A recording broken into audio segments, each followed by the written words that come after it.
Aha.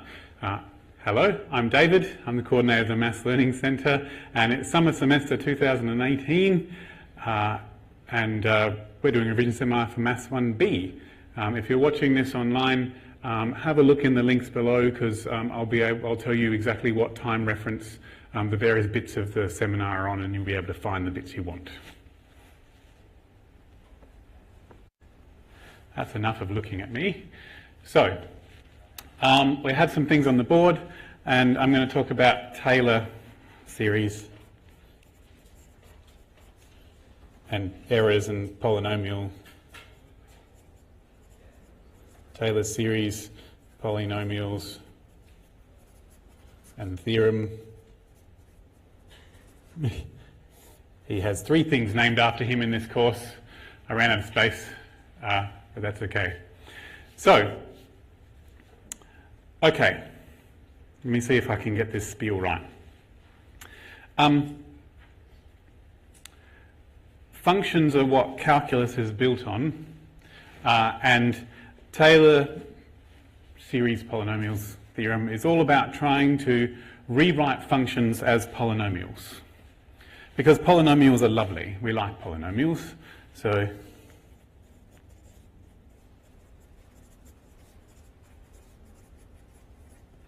okay, polynomials are nice, and they're nice because we know how to differentiate them, we know how to integrate them. That's hard for other functions. We can calculate them simply by doing lots of multiplications and additions.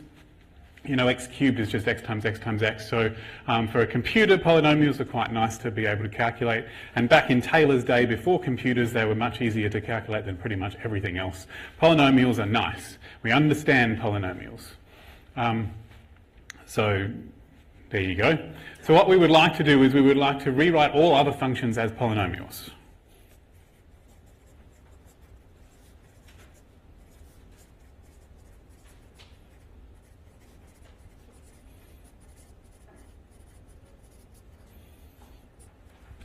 Which is a lovely goal because it's impossible. Okay? You can't write functions as polynomials because only the polynomials are polynomials and the other functions aren't.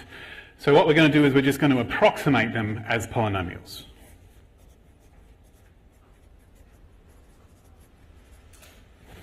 Beautiful. Right. And the philosophy of it is we're actually just going to imagine that it really is a polynomial, and we're going to use calculus to figure out what the coefficients of the polynomial ought to be if it was a polynomial. And that's the idea behind Taylor polynomials. So let's see if I can talk this out. I'm sure you've seen this before, but I'm just going to say it again because it's my way of organising my thoughts. So you have some random function f of x, and you want it to be equal to some polynomial.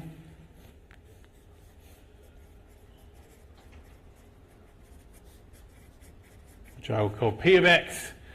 Now the function could be anything. It could be e to the power of x, or sine x, or cos x, or 1 over x squared plus 1, or ln x, or the functions that we know and love, but not love as much as polynomials. And the polynomial, well, it's polynomial. It should look something like this. It will have coefficients like a plus maybe bx plus cx squared. Only because we're going to run out of letters soon, we'll just number them.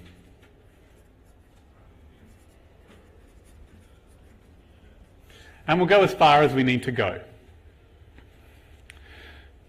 So somewhere at the end there'll be like an a n x to the n, and n is where we're going to stop. Okay, so what we would like is for this function to be equal to this polynomial.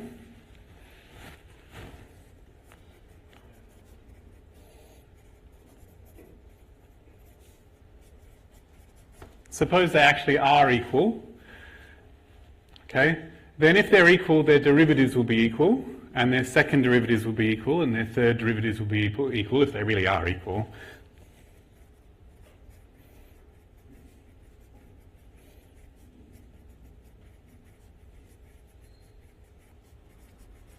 And so on.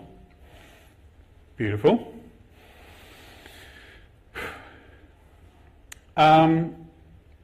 But that's a bit too complicated, so what we're just going to do is we're going to focus on them being equal at one particular spot, because it's easier to calculate it at, say, 0 to try and make them match up to each other. So we're just going to make it a bit easier.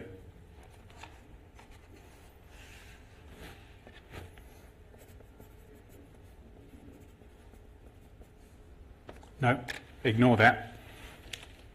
See, almost all of my explanations are made up on the spot. To be fair, I've been doing this for 10 years, so they're often the same as the last one I did. Yeah, the photocopy is not going to like that.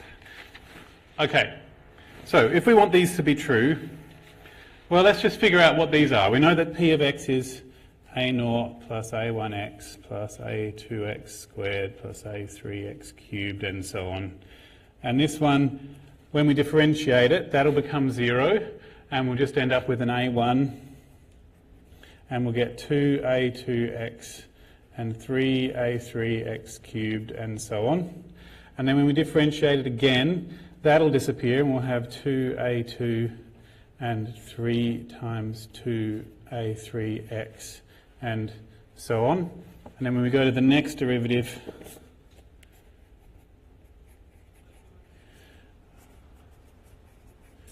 we'll get, that'll disappear, and we'll get the 3 times 2a2, and then the next one over here will be 4 times 3 times 2a3x, and so on. And everything will just keep coming down. The powers will get smaller and smaller, but every time a power gets smaller, you'll multiply by the next number down, because that's how derivatives work. You keep multiplying by the power that you've got.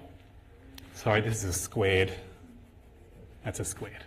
Okay, which is why we multiply by the 2 here. Right. So you keep multiplying by the next power down. And so you keep getting all of these things that have 4 times 3 times 2, and the next one, by the time it comes down to this level, will be 4 times 3, 5 times 4 times 3 times 2, and so on. So when I get to the fourth derivative, just to make sure that we've got this pattern right,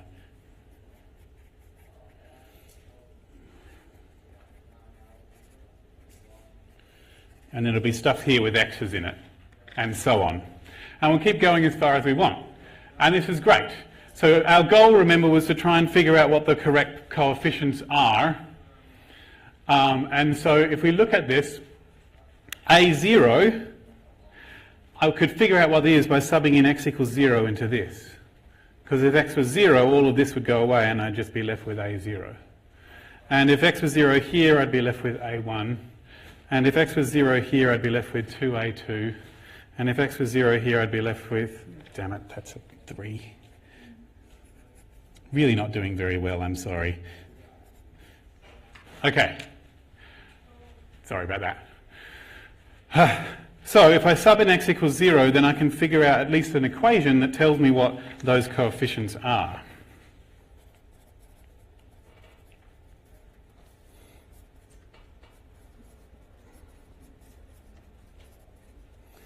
And f dashed of 0 will be p, which will be a1, and f double dashed of 0 will be p double dashed of 0, which is 2a2, and f triple dashed of 0 will be, which will be 3 times 2a3,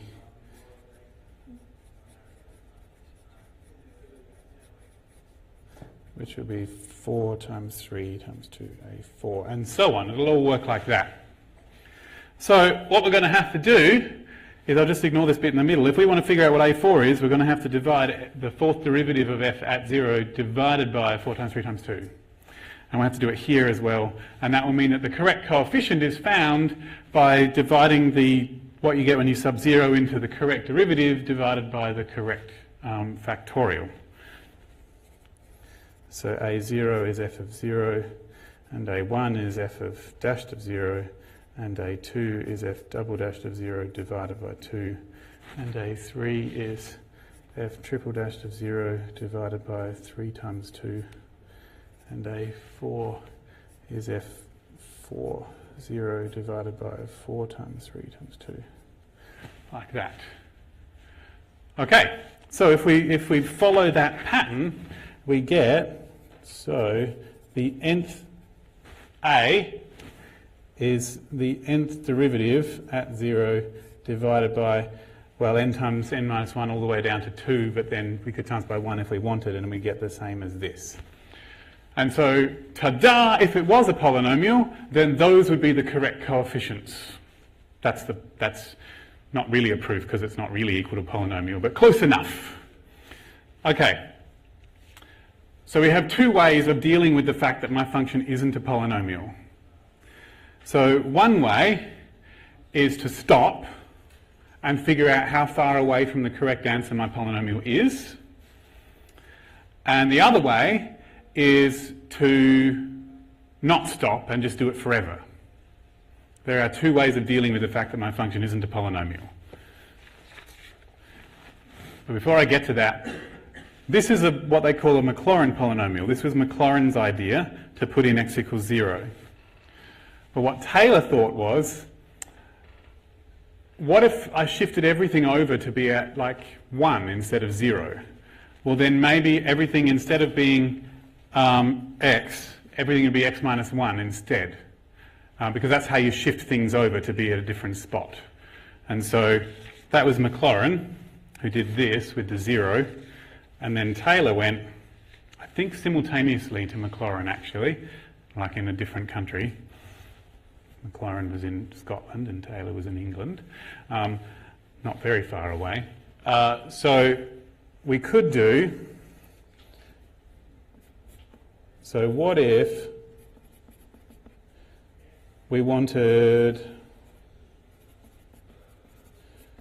f of x to be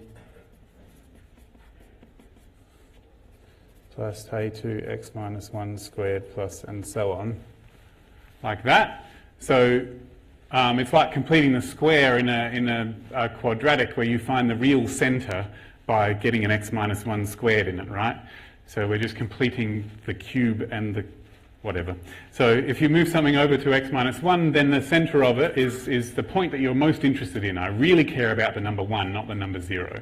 And so that's Taylor's thing. So in that case, the an would be fn of 1 over n factorial, and the actual term would have an x minus 1 to the n in it. Okay, so that's Taylor. I should have written that down somewhere. I should do that in colour. This is Maclaurin,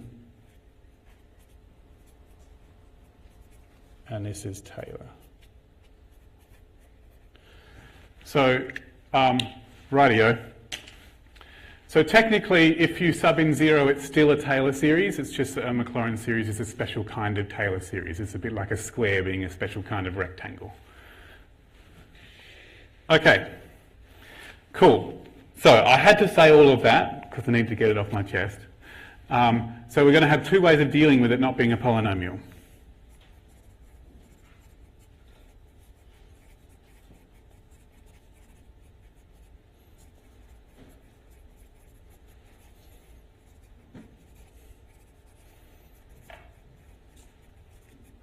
Okay, two ways to deal with f not really being a polynomial. So way number one is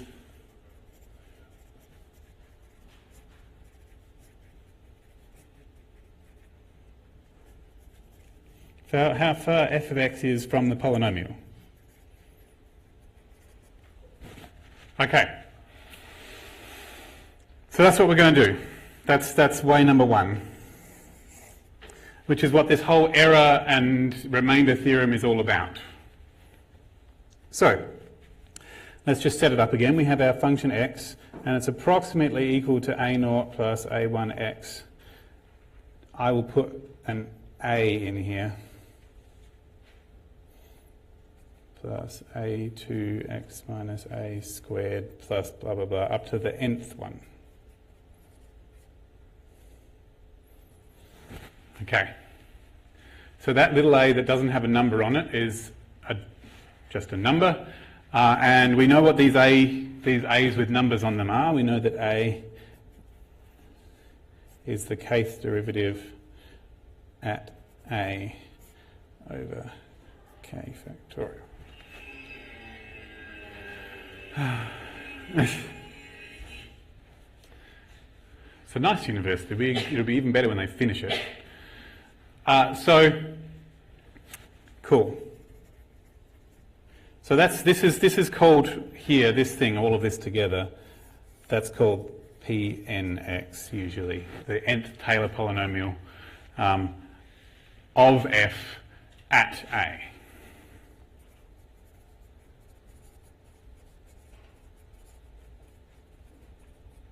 Actually, it's 4f, I believe.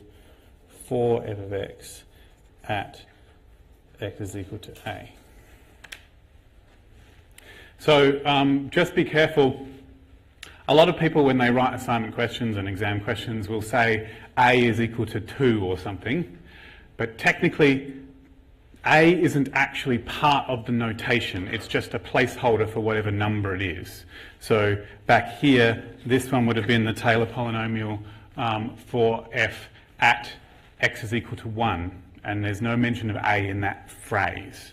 So no, there's the grammar that tells you what goes where, and it says the at that tells you that the number that's in this spot is the A.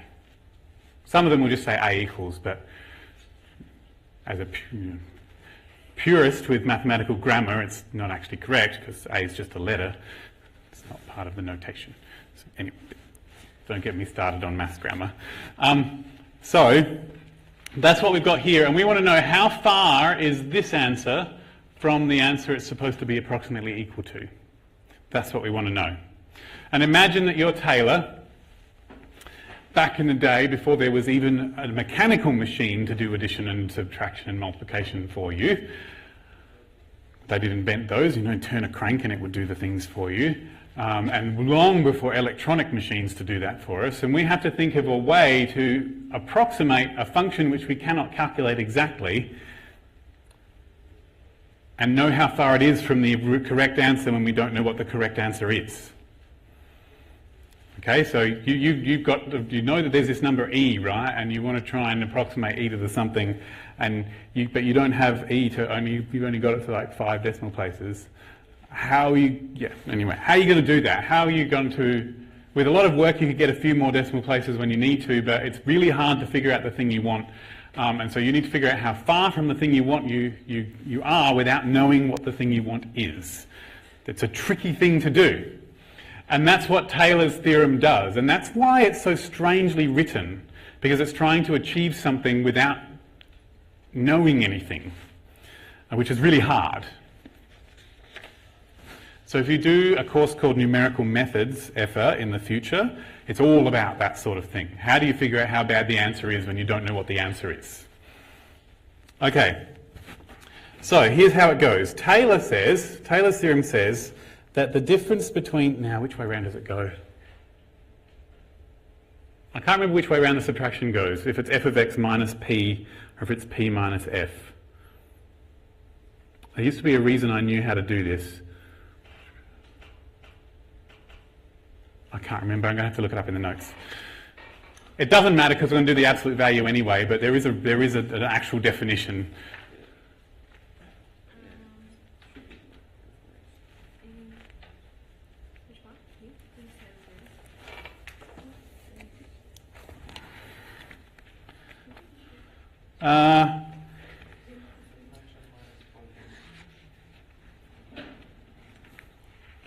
Someone's telling me, what were you saying? Yes, function minus polynomial. Okay, cool. I remember why I was having trouble remembering it. I think of it as an addition instead of a subtraction. So it's like the function is the polynomial and a bit.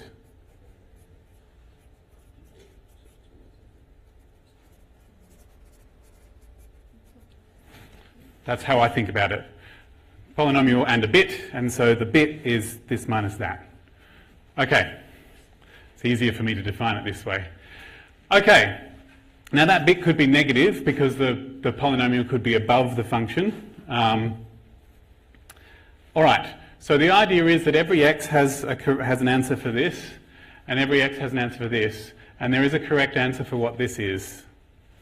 But if we don't know what that is, we can't know what this is exactly. And so we're going to have to try and approximate it. And what Taylor says, so they call this the remainder,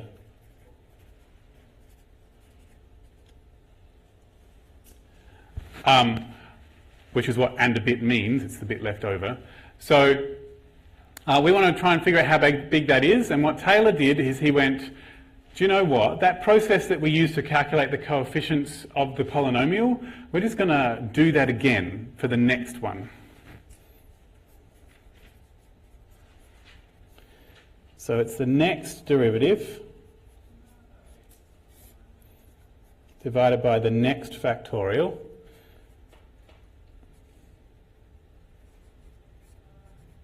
And the next power of x. So this is what the next piece of the polynomial would be. So if I went to the n+1th polynomial, the next piece would be this. It'd be this with an a in this spot. Now, I'm thinking I have a specific x that I'm interested in. So at any given specific x, this is what I'm going to do. And what Taylor did is he realised that if I put a in this spot, it won't give me the correct error.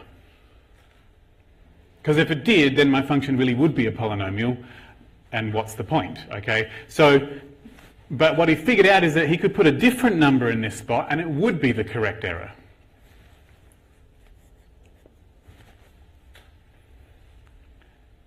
Cool. And that's great, but he didn't figure out what number to put there. Right? Well, there is a number that makes it the correct answer. It always makes it nice to know that it is actually possible. But he did at least narrow it down. He said that whatever the z is, it has to be between this centre A and the x that I'm thinking of.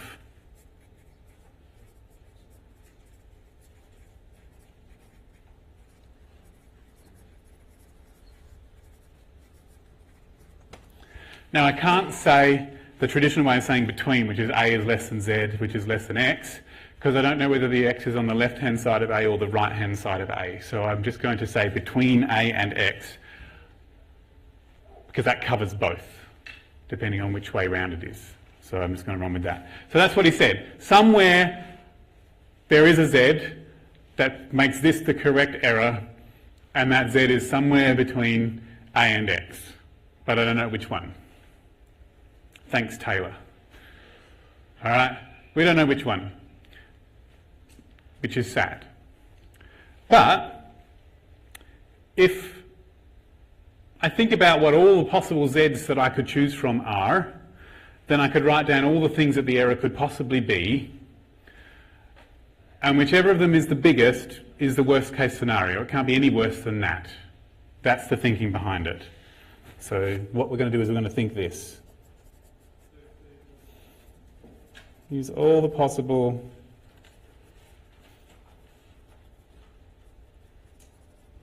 I could use.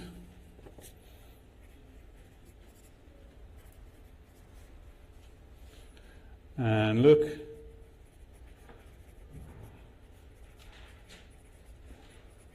And look at what answer they give. Whichever is the biggest,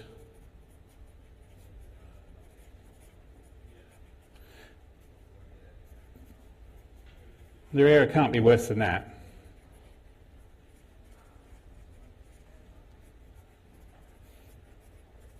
This is not like a really math thing that you would see in a math textbook. This is my spoken words, but I need to put it on paper so that someone reading it knows what I'm talking about.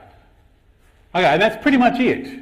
Okay, well, your notes in S1B, as far as I'm aware, talk about this number C, this thing being less than C. Well, that's just another level of trying to make it easy for yourself to figure this out. But in general, I'm going, well, I've got this answer. If I know that x was 1.7 and I know what a is 1, then I can look at all the different possibilities for what the x, for what the z could possibly be between 1 and 1.7, and see what this works out to in all of them. And the biggest answer is 2.8 times 10 to the minus 6, so that's the worst the error could possibly be. That's the thinking behind it. So, does anyone have, this will make more sense if I do an example, does anyone have an example or exam question or something that they would like me to do in order to illustrate this? Because then that would kill two birds with one stone, right? I've got an example and then you also have like a... So what people, I just want to say, what people have asked me about is, how do we figure out the right z and figure out what the function is? Yes? When they're asking us about Nth Derivative exams, are they generally wanting like a numerical solution to it or something like that? So the question for the recording, and for everyone else in the room who might not have heard that, when they ask about remainder theorems in exams, are they generally wanting a numerical solution? Yes. In general, they're wanting you to say, well, the error is 0.057. Yeah, the error is less than that. Or they might say, depending on what the question they're asking, because they could also ask, which x's make the error less than 0.01? And you say, well, the x's that are between 1.8 and 1.6 and 1.8, something like that. Okay, yes. I have an example. Okay. This is degree 2 Maclaurin Polynomial. Just a second. This was just in the 2016 one. I'm not supposed to be a capital L there.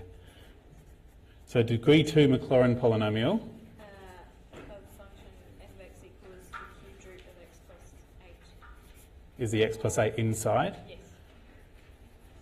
And then it was P2 to approximate the cubed root of 9. And then it said use the remainder formula to find an upper bound for the absolute value of the error. And that was ABC.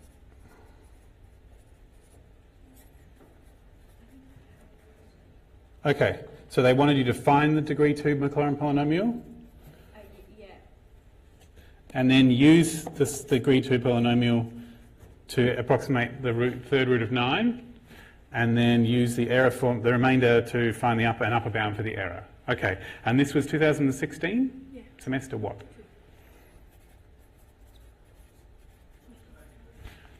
Okay.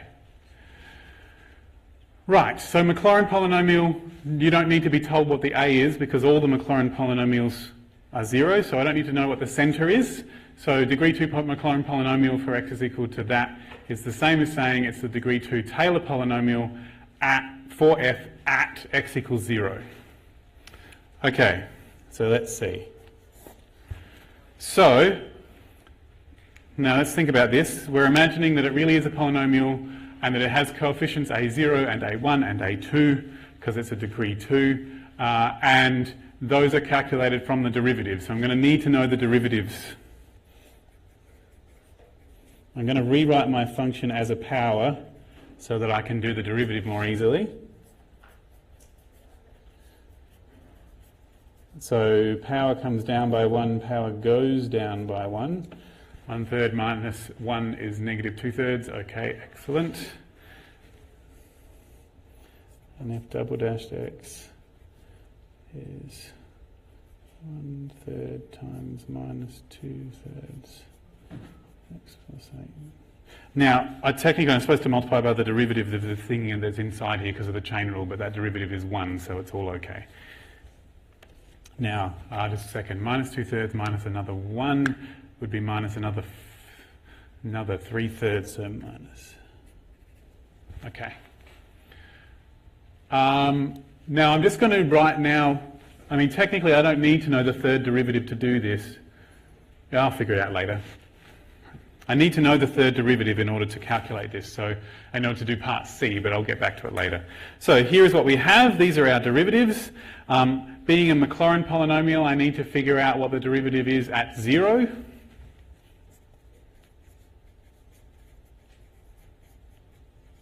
Now the cube root of 8 would be 2.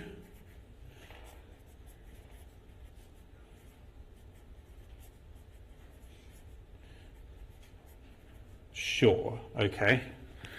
Well, minus 2/3 would be 1 over, I'm going to write that down just a second. Okay, so 8 to the 2/3, so we could do the third first, that would be a 2, and then we'd still have a 2 to the power of 2, which would be a 4.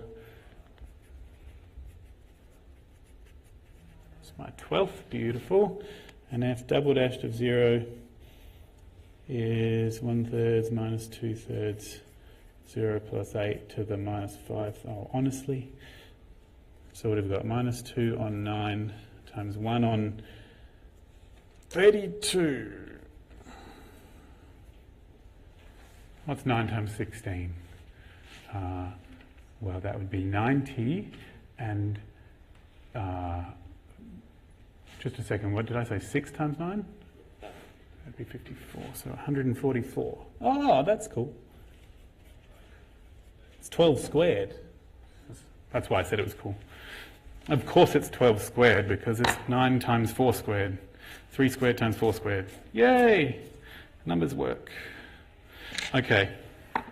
Cool, so I've done the derivatives, and so my coefficients are going to be A0 is just this coefficient, and A1 is that coefficient because it's divided by 1 factorial, and A2 will be minus 1 over 144 divided by 2, which is minus 1 over 288.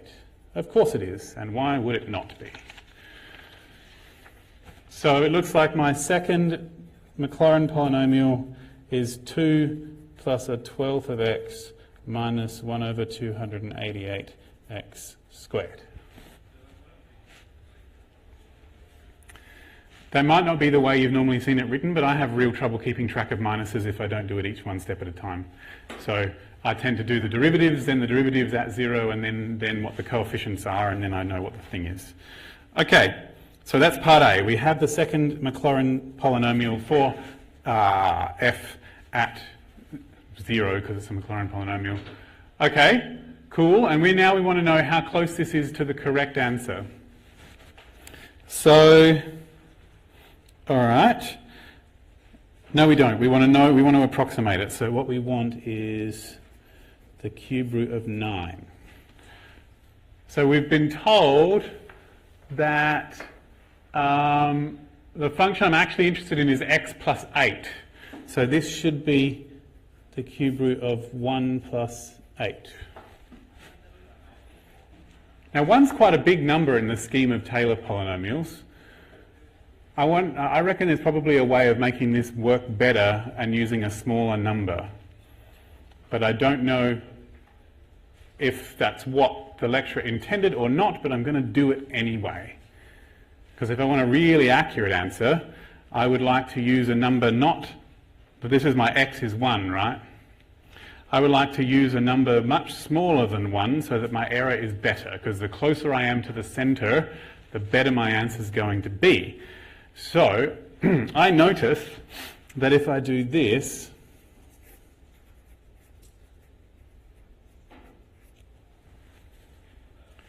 cube roots can be distributed across times.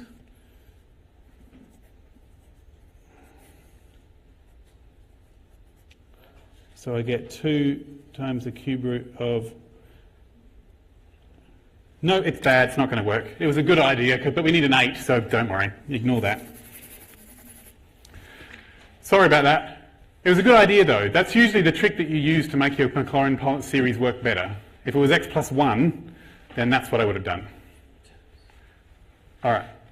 So if I had an x plus 1 instead of an x plus 8, I would have made it better, because then this would have been an 8 for my x, and I would have rearranged it to get a 1 plus 1 over 8. It was a good try, but it didn't work. Oh well. I didn't waste too much time in my exam. Okay, because of course in my exam I don't speak all of my thinking aloud. Which slows me down. Okay, so that's what I want, and so that is f of 1. That's what that is. And so this will be approximately equal to p2 of 1, which is 2 plus a 12th minus 1 over 288. And that, I think it's okay to do a calculator on. Not that the iPhone calculator, not that I could have it in my exam, and not that it's any good, but you know. Sorry? No, they don't want a fraction. We're approximating anyway, so who cares? We're approximating it. Who cares if we're really precise about the fractions? So, no, this calculator's crap. Oh, okay. Okay, someone said I don't understand and I need to talk more about that, so what's going on?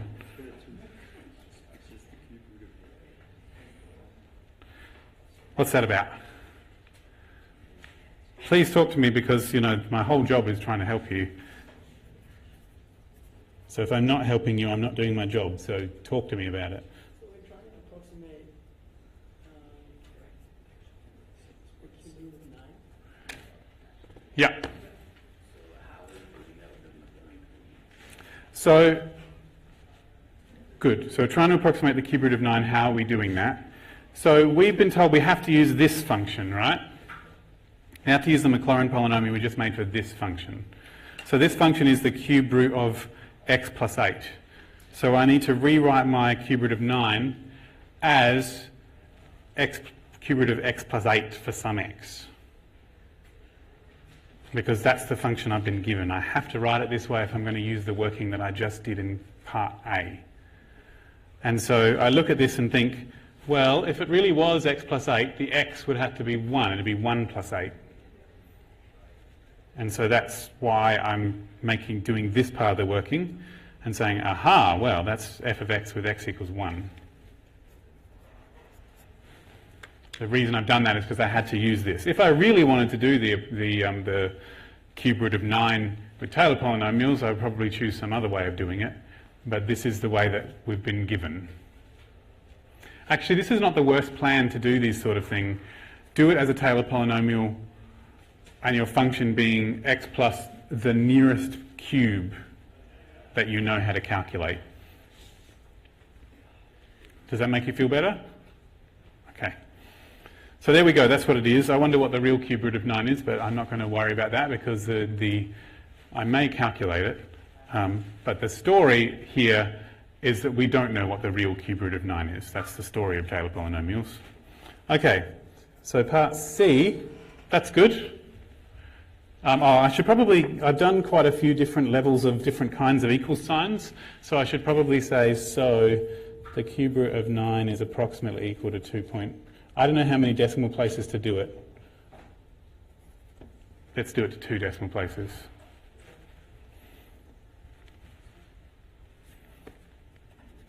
If later on I find that it's more accurate than that, I'll use more decimal places. If I find it's actually accurate to 5 decimal places, I'll go back and put in 5 here. That's what I'll do. That's my plan. Nothing like getting to the end of your problem and fixing the earlier bits. Okay, so now we're supposed to use the remainder to find the upper bound for the error. Okay, so we want to know how bad can this error possibly be.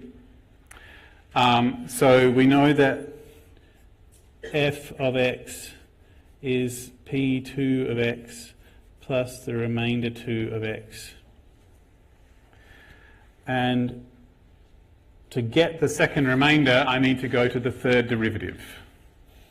So f double dashed of x was, from my previous page,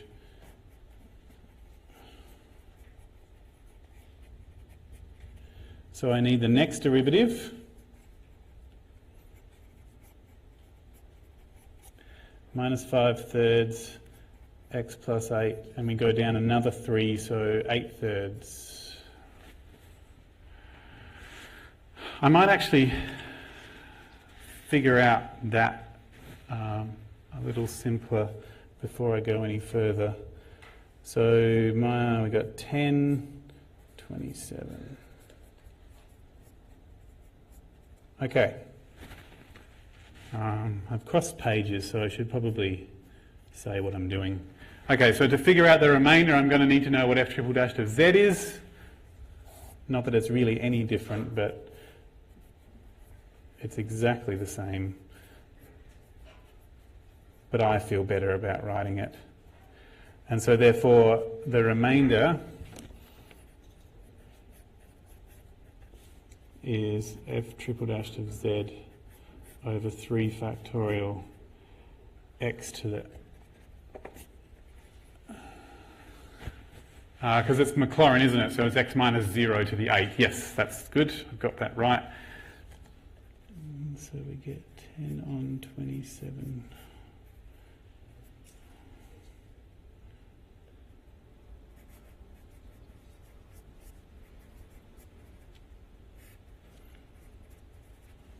Okay. Man.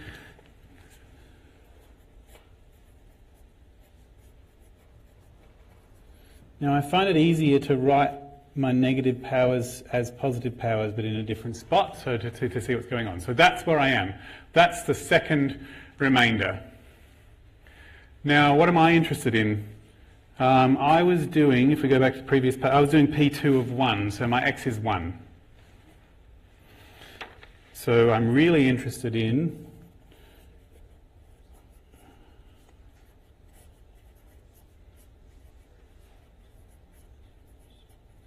that's not an 8, that was totally a 3. Really not doing well today. See, but look, I'm glad I realised what my mistake was before the end of my exam. Too many 8s flying around here, people. That's why I got confused. There's an 8 here and there's an 8 here, and that made me put an 8 here. I'm a pattern follower, so just put 8. 2 8s means there must be 8s everywhere.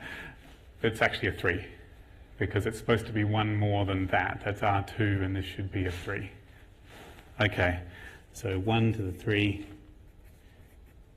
And look at them being nice to us in this exam and giving us a number like 1. Okay, so that is what the error at 1 is. I should really tell the person reading it what Z is.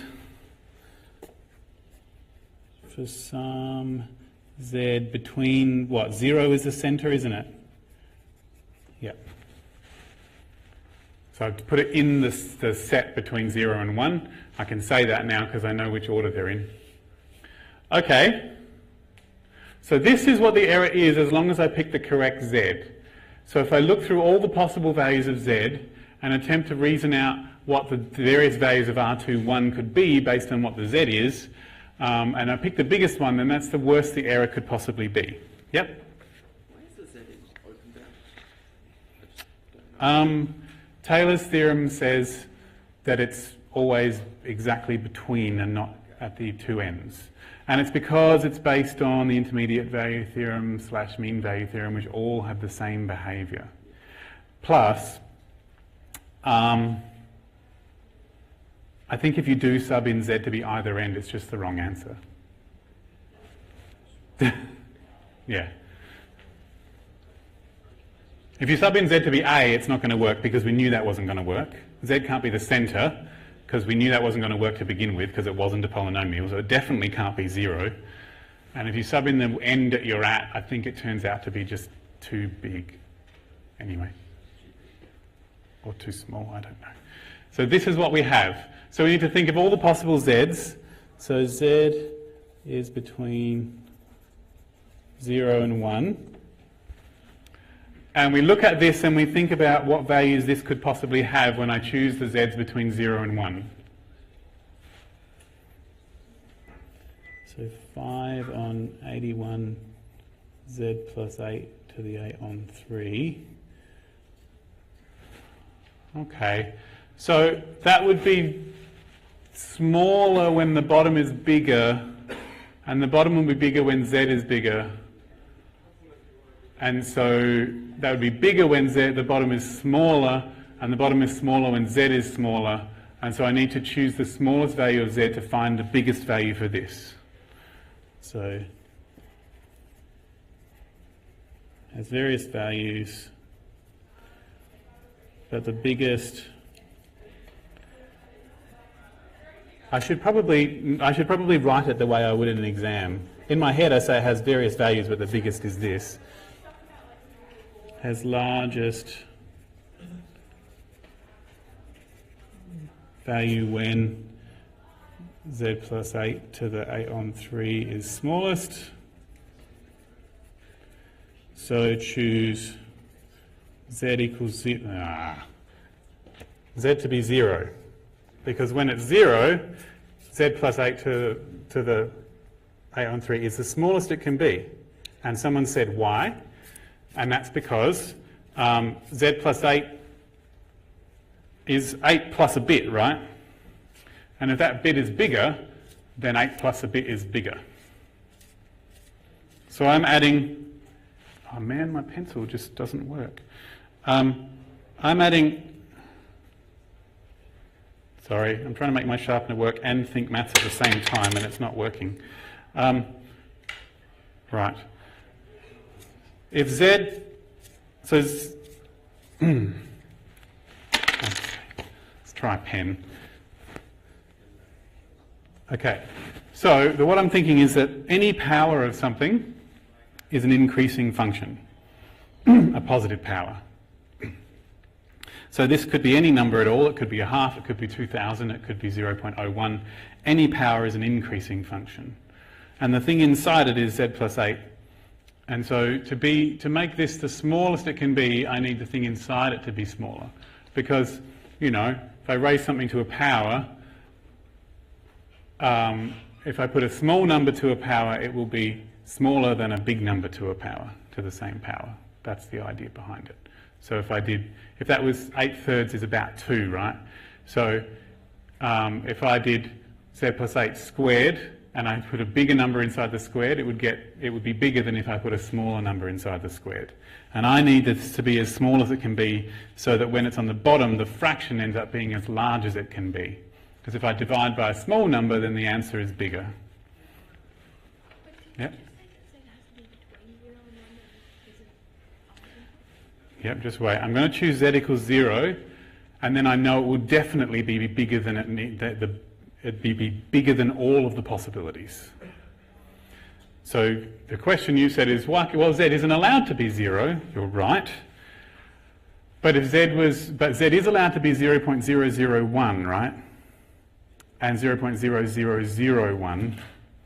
And I can get as close to 0 as I want.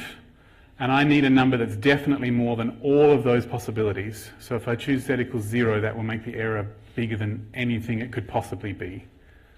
That's the reasoning. So I'm not allowed to choose Z to be... The real value of Z isn't 0. But if I choose the value of Z to be 0, then my error will be definitely an upper bound.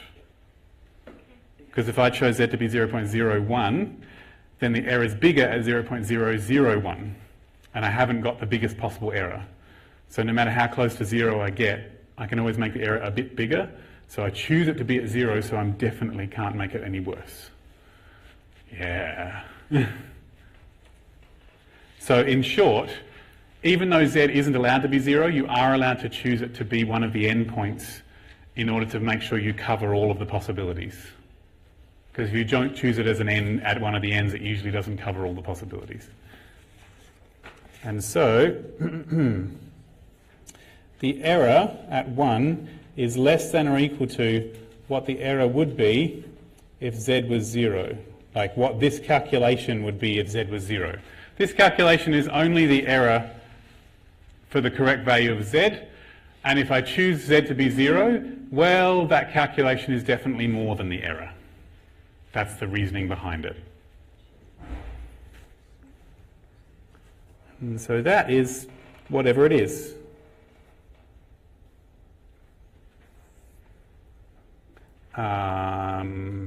Two to the 8 would be 256.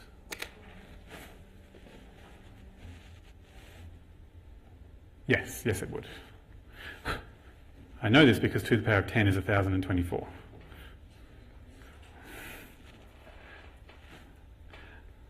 Thing David happens to know, such as the names of all the My Little Ponies. But that's just because I have daughters.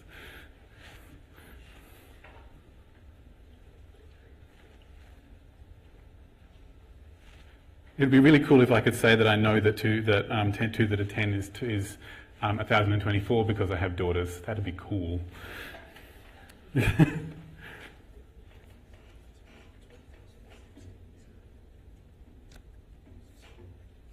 There you go, 0.002024. So it looks like I've got at least 3 decimal places worth. So back at the other thing, I should have gone to 3 decimal places instead of 2.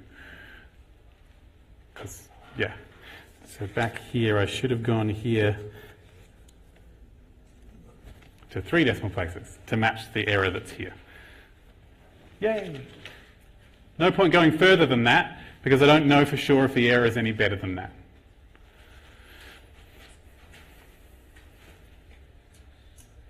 There you go. What's that? Why is it the remainder of 1 but you've got 0? So x, it could be between 0 and 1, and I need 0 to maximize the possible error. So that's my upper bound for the error. I could say, you know, at least 3 decimal places, because it's less than 0.0005, which is what makes it 3 decimal places. Right. There was a whole lot of reasoning there, and it wouldn't be the worst thing for me to look back and see what I did so that we can see it a bit quicker and see what the pieces were. So, to figure out the Maclaurin polynomial, I had to go, oh, Maclaurin means that the centre is 0. Right, so to figure out Maclaurin polynomial, first I need the appropriate number of derivatives, and then I think, oh, Maclaurin means the centre is 0, so I'll sub in 0 and figure out what those answers are. Oh, I say centre, that's what my word for that letter A that your lecturer calls A. I call it the centre because it's the place where it's the most accurate, and it gets less accurate the further away you get from that spot. So that's what I call it. I just need a word for that. I don't like calling it A, but so I call it the centre. Sorry? I interpret it visually in that... No, I mean the entire thing. Possibly. I'll see how we go.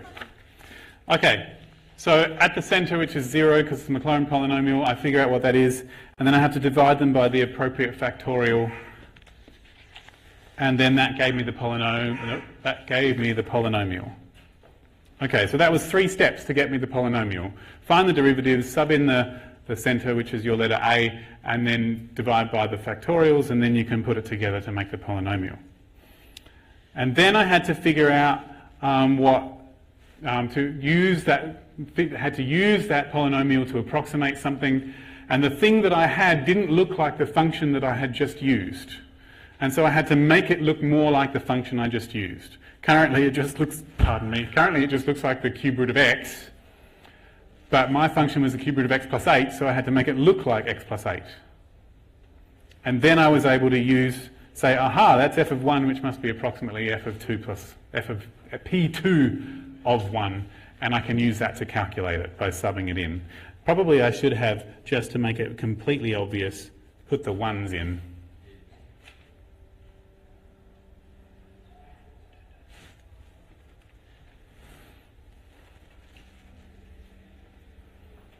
So if I wanted the cube root of 9.5, then it would have been 1.5 plus 8, and these would have been 1.5, and I would have had 1.5 and 1.5 squared. It's good to have a what if. Okay.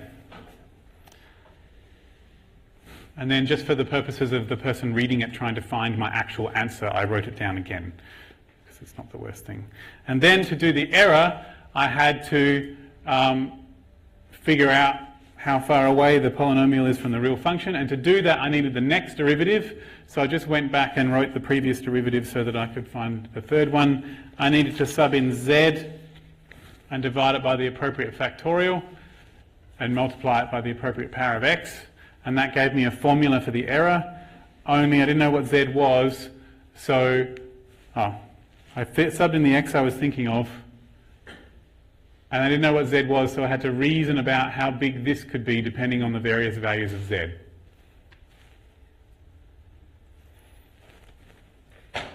And finally, that allowed me to say that the error was definitely less than or equal to whatever I get when I sub 0 into that formula, which gave me at least 3 decimal places. And so I went back and did my other one to 3 decimal places because that made more sense. Not that anyone's really going to care when you do that, I think, but yeah, it makes me feel better. What if you're given R and you've got to find N? Sorry? What if you're given the remainder and you're asked to find N? How many repetitions? You're asked to find what? The value of N. So you mean how many n's do you need to make the remainder like less than 0.1 or something? Yep. Cool. So, thank you. What if questions are the best questions.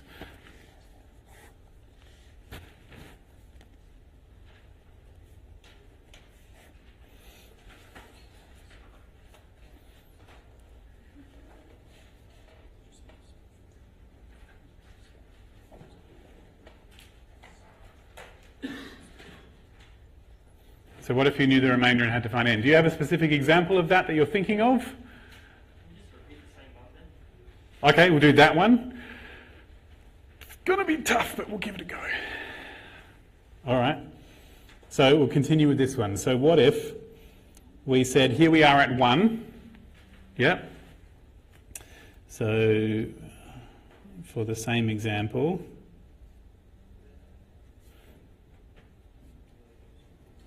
what does n need to be so that it is accurate to, I don't know, 5 decimal places? Yep. Give that a go.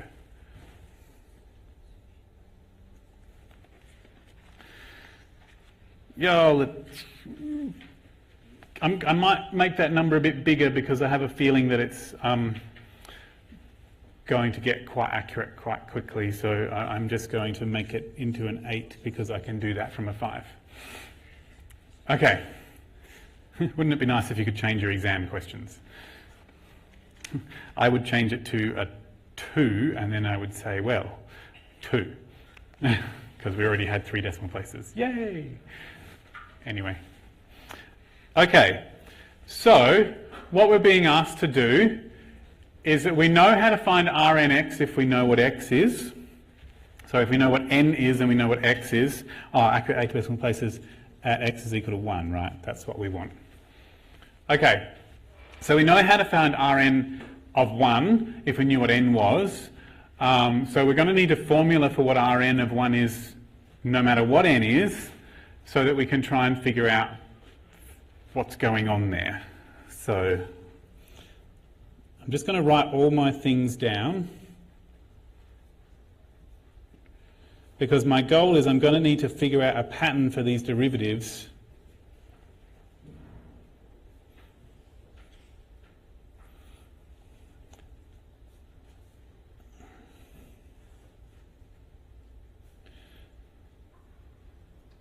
and I did do the third derivative elsewhere, didn't I?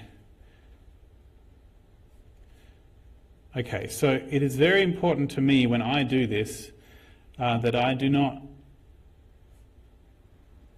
expand out to figure out what these numbers are. Okay.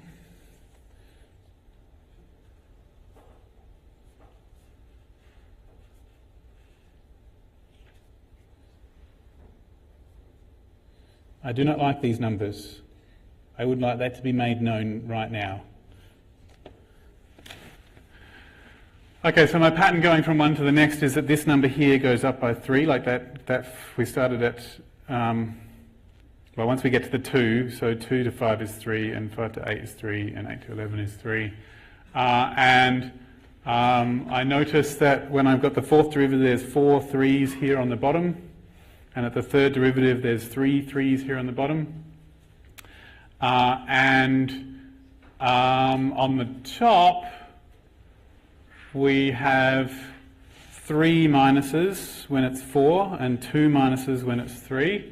Okay, so the number of minuses is 1 less than the derivative I'm up to, and those numbers go up by 3, which is sad, but that's okay. So it looks like, nothing up my sleeves, the nth derivative should be, so 1, 2, 3, 4 when it's n, when the n is 4, 3 when the n is 3, so, and 2 when the n is 2, 3 to the power of n on the bottom. And the number of minuses will be converted to minus 1's multiplied by each other. We've got a negative 1 and a negative 1 and a negative 1. There were 3 of them when n was 4. There were 2 of them when n was 3, so it's 1 less than the n. And the rest of it, I'll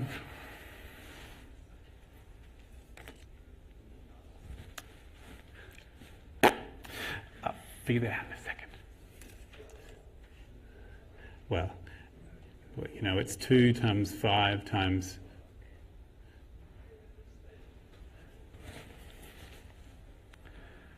Well, we started at...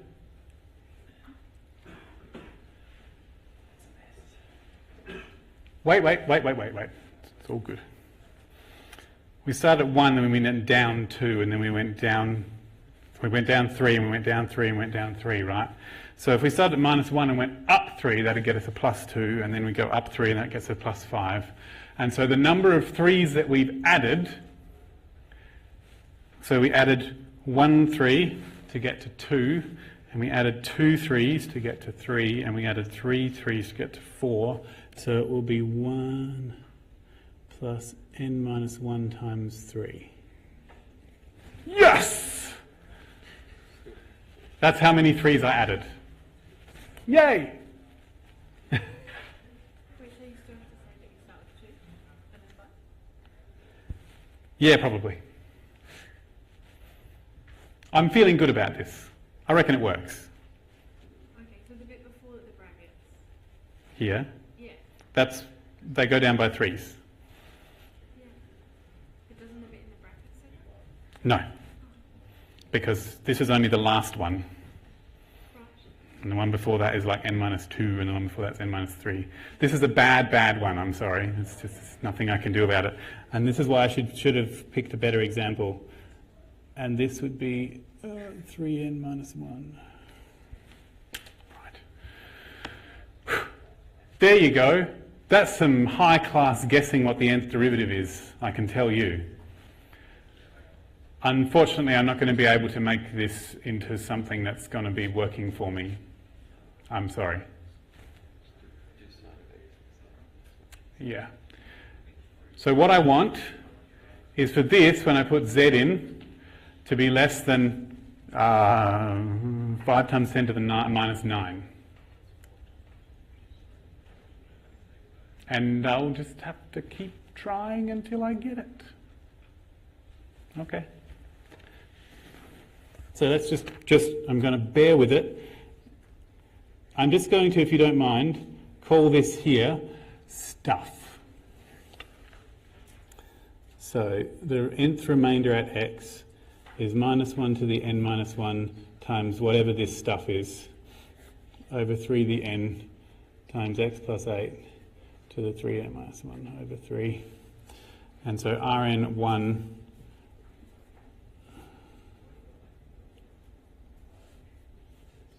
damn it, that's a z times x to the n. So that's, oh, and there's a 3 factorial in there too. Oh, for fuck's sake. Okay.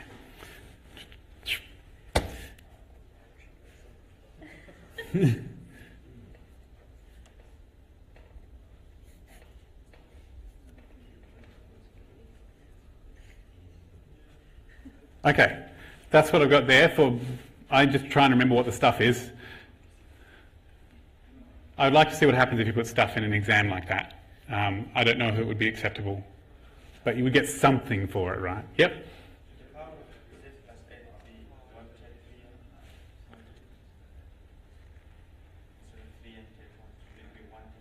Oh, you're totally right, because it's a negative number, isn't it? I'm trying to decide whether I should just give up and do another example. Yeah, do that.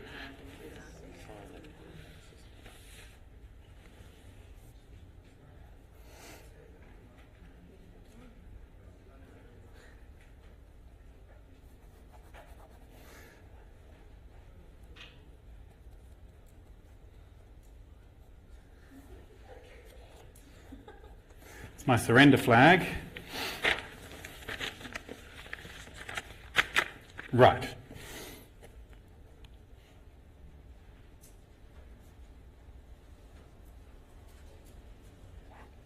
Better example. Right. So my better example would be something that does something nicer than what I just did there, which could be something in halves, but that would still go up by 2's, and I don't like that.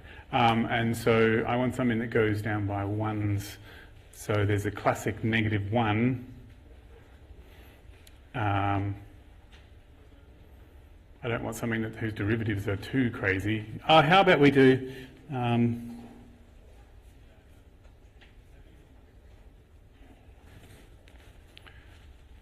f of x is sine of 2x.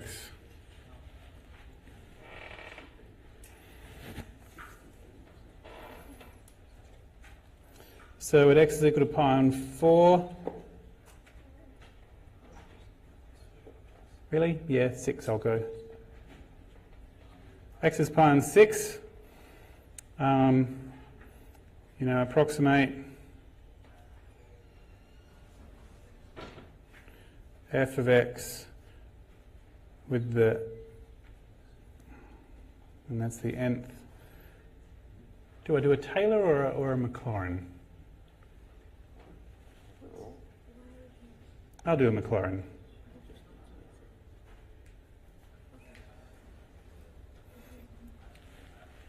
Do you want me to?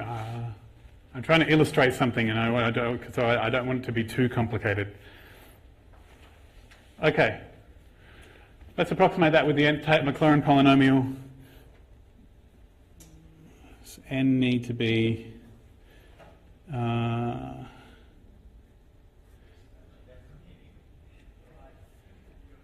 for 5 decimal place accuracy? Now I'm going to go 6 so that I can make a point later. Okay. So I'm going to need derivatives.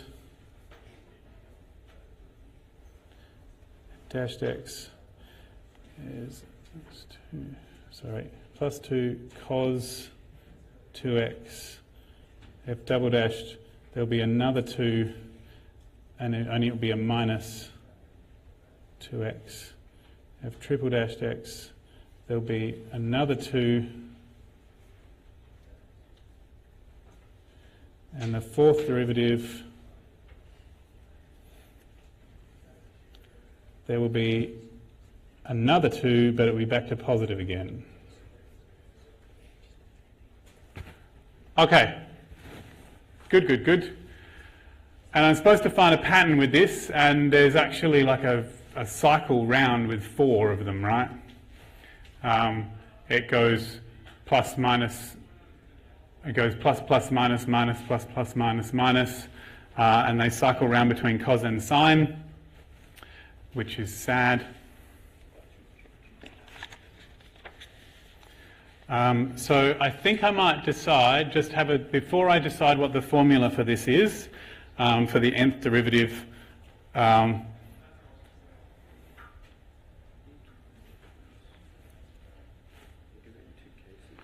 there's like 4 cases. So I'm just going to wonder about this. Technically, when this minus disappeared, actually there's 2 minuses, right? Okay, good. That's useful for me. So just to write down what I've got so far, the nth derivative is going to be like plus or minus 2 to the power of n. That's this part here. There's 4 2's for the 4, there's 3 2's for the 3. And it's going to be sine or cos of 2x. This is not a nice way of saying it, but this is what I'm thinking at the moment. It's not good at the moment, but that's the best I've got. Okay. Let's see what happens when I actually sub in the 0, because I'm going to have to do that. F of 0 is sine of 2 times 0, which is 0. F dashed of 0 is 2 times cos of 2 times 0, which is 1, which is 2 times 1. F double dashed of 0 is minus 2 times 2 sine of 0, which is 0. F triple dashed of 0 is minus 2 times 2 times 2 cos of 0, which is 2 times 2 times 2. And F4 of 0 is minus 2 times 2 times 2 times 2 sine of 0, which is 0 again. Okay, I'm just going to go to the next derivative, even though I didn't calculate it before.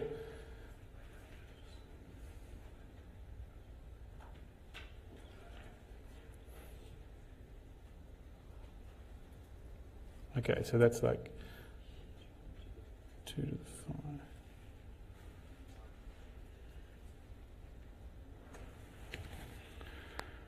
All right, so it's like only every second derivative actually appears. So if n is even, then fn of 0 is 0. And if n is odd, then fn of 0 is, not sure about the plus or minus yet.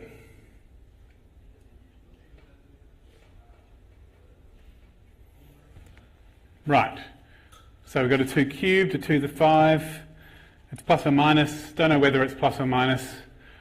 I can probably guess which one it is. It looks like I get an extra minus every second one of them. So I got an extra minus, that there was positive here, I got a minus here, I get another minus there. So every second odd number, every odd number I get an extra minus. Yeah, it was plus here, I got a minus, and I got another minus. So every odd number I get another minus 1. So it's minus 1 to the power of however many odd numbers I've gone past, whatever that is. But I decide not to care, because I'm going to do the absolute value of the error anyway. Okay, and so therefore the remainder is, oh, it's the next one, isn't it? But n plus 1 is 0. Oh, damn it. I'll go up to the next.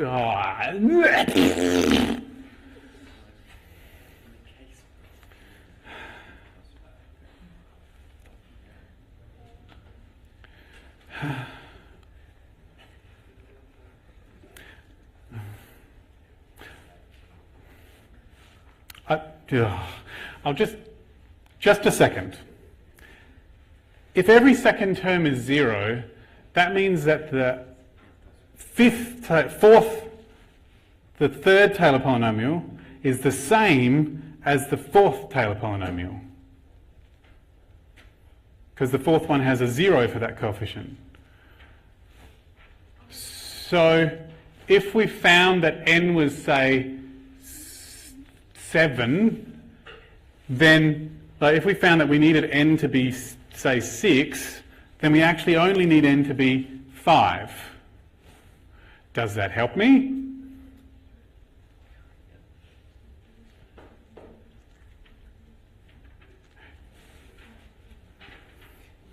Go. So if the nth Taylor polynomial is the same as if the fifth Taylor polynomial is the same as the sixth one, then the error for that is actually the next one after that again. Right. This is bad. I'm so sorry. So what we've discovered so far is at least 2 questions that they're not going to ask you on your exam. Okay? Because it's just too hard. Like, imagine trying to come up with this while you're in the exam. You don't get to say it out loud either, to try and have people in the crowd help you along when you're in your exam either. And so, yeah. Hey?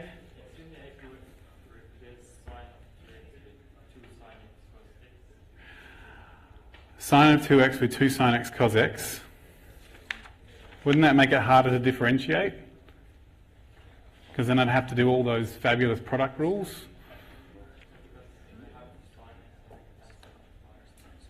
Sorry?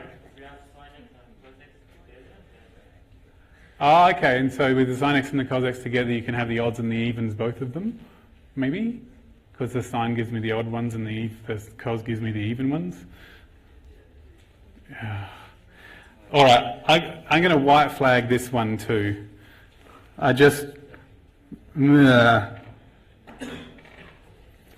Look, it makes me think that there are very few that you can come up with on the spot, which is why they get longer to write exams.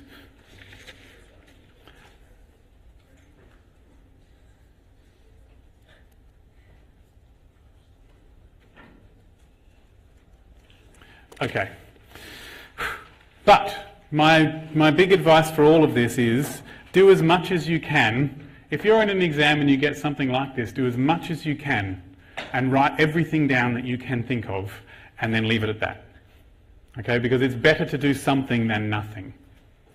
And I would guess that if I were in an exam, they would give me a hint and say, there's going to be problems later, just choose n plus 2 instead of n plus 1. And they would have told me what to do. Okay, so if they're going to give you something curly like this, they will do some of the work for you. They might even say, the error is this formula. What does it have to be? Without getting you to figure it out. But I'm not going to finish this without actually doing an actual example of the thing you asked for. And so,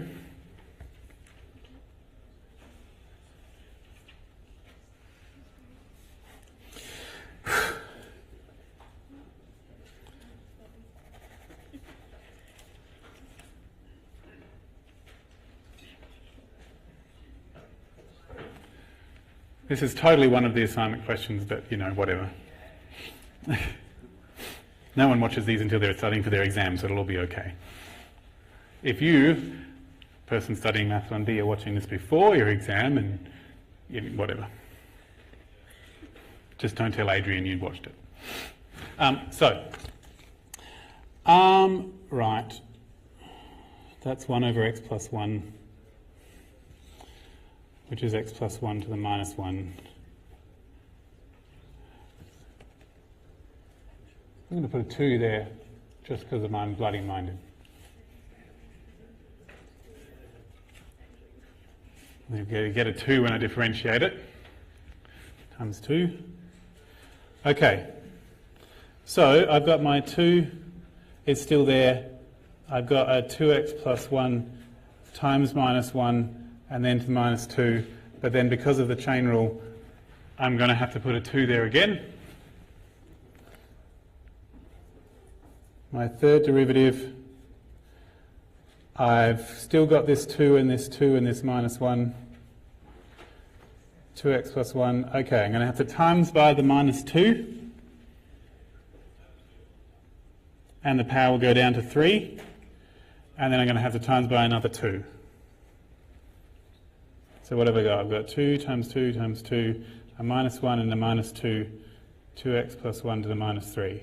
And then the next derivative, I've got a 2 times 2 times 2 and a minus 1 and a minus 2 and a minus 3 and a 2x plus 1 to the minus 4, but then I'll have to times by 2 because of the chain rule. So the way that I'm doing this is all of my numbers are still there afterwards because that's how differentiation works, and then I just include the next bit. Okay, 2 times 2 times 2 times 2.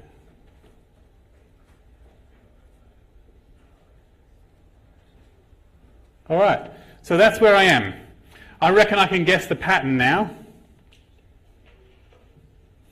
Okay, so the third derivative had 4 2's in it, and that was the fourth derivative, sorry. The fourth derivative had 4 2's, and the third derivative had 3 2's, and the second derivative had had 2 2's. 2 times 2. Right. Had 2 2's, so we get 2 to the n.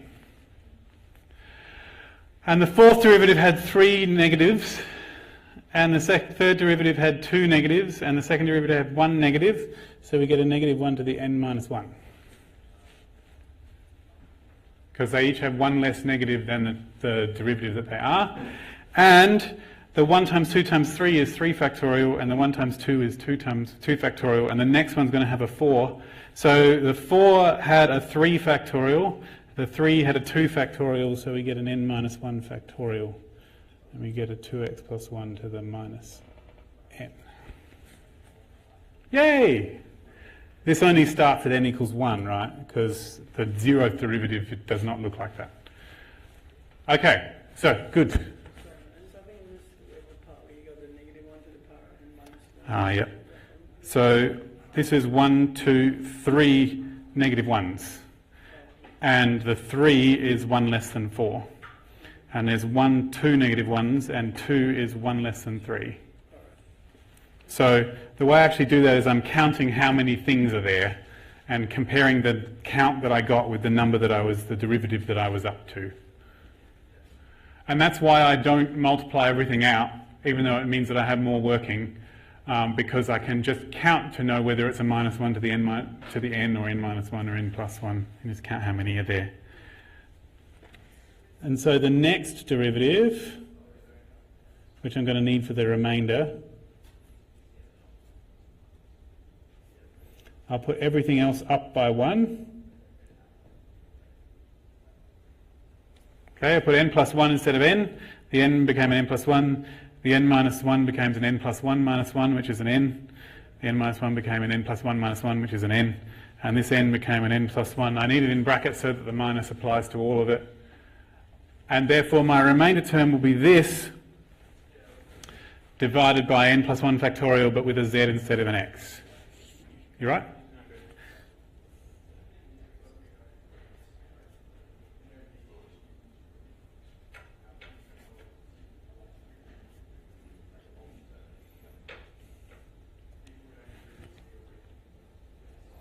Okay, so that's my remainder term for a Maclaurin polynomial. And so I get 2 to the n plus 1 minus 1 to the n factorial 2z plus 1 to the minus n plus 1 over n plus 1 factorial x to the n plus 1. And we'll try and simplify that a little. N factorial and n plus 1 factorial are made by multiplying numbers together, and all of the numbers in n factorial have to be done to produce the n plus 1 factorial. So to get to n plus 1 factorial, I have to do 1 times 2 times 3 times 4 times n plus 1, and the bit up to n is n factorial. So I can do this.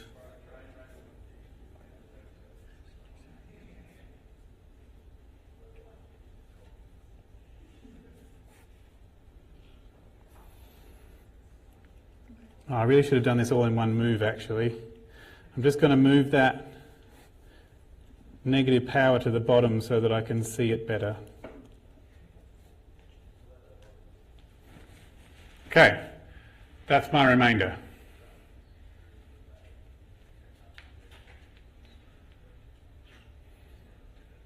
Okay, and what I want, so let's say,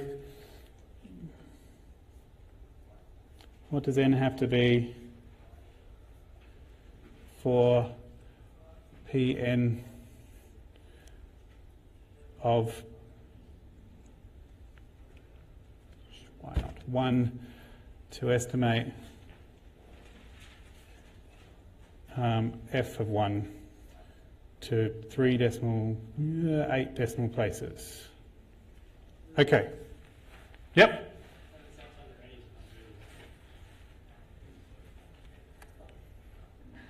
Probably.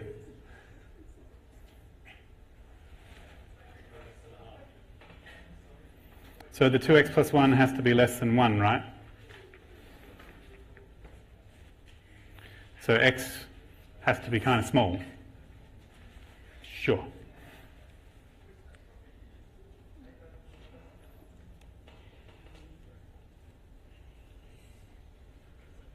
Minus a half do? No. Sorry. Minus a quarter.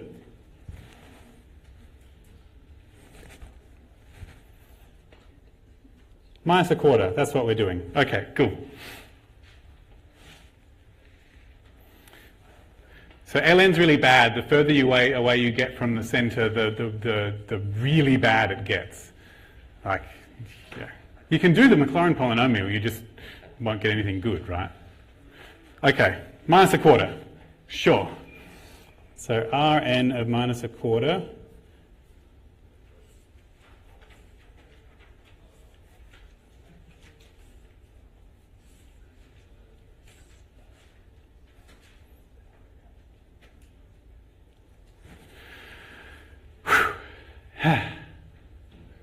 we want to do the absolute value of that because that's going to be way more fun.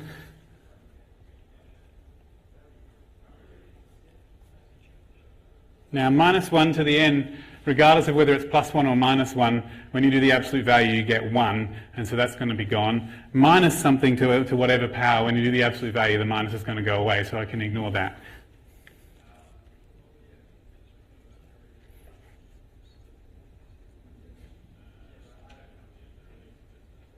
Beautiful. So, what are we doing? And what we want, well, let's do the whole thing where we try and find an upper bound for this. My z is somewhere between -1/4 and 0.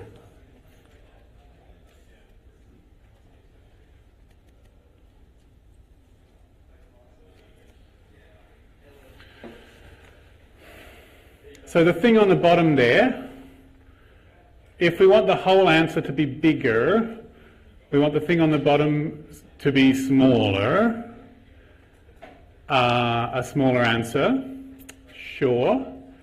And if we chose z equals, so if we got z to be a negative number, and that means we're going to have 1 minus something, right? If this z was negative, it's like 1 minus 2 times something. And so the bigger in size that z is, the further down from 1 we're going to go. So we should choose the z to be at the -1/4 end. Right, let me see if I can put that reasoning in. 2z plus 1 is smallest when z is -1/4. And therefore 1 on 2z plus 1 to the n plus 1 is biggest.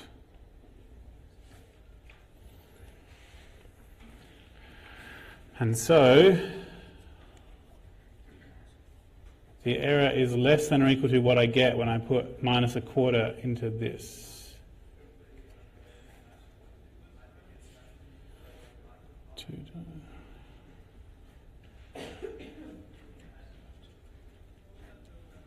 Whatever that is. So 2 to the n plus 1, 1/4 to the n plus 1. So 2 times -1/4 is -1/2. 1 minus 1/2 is 1/2. Oh, it's so beautiful.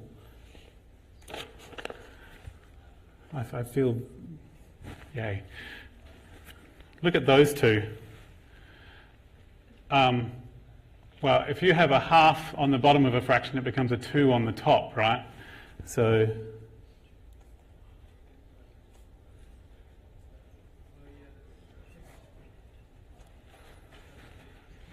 and 2 times 2, powers can come in over time, so 2 times 2 is 4, so we have 4 to the n plus 1 times 1/4 to the n plus 1, which is 1 to the n plus 1. Yay! Ah, that was a good number to pick.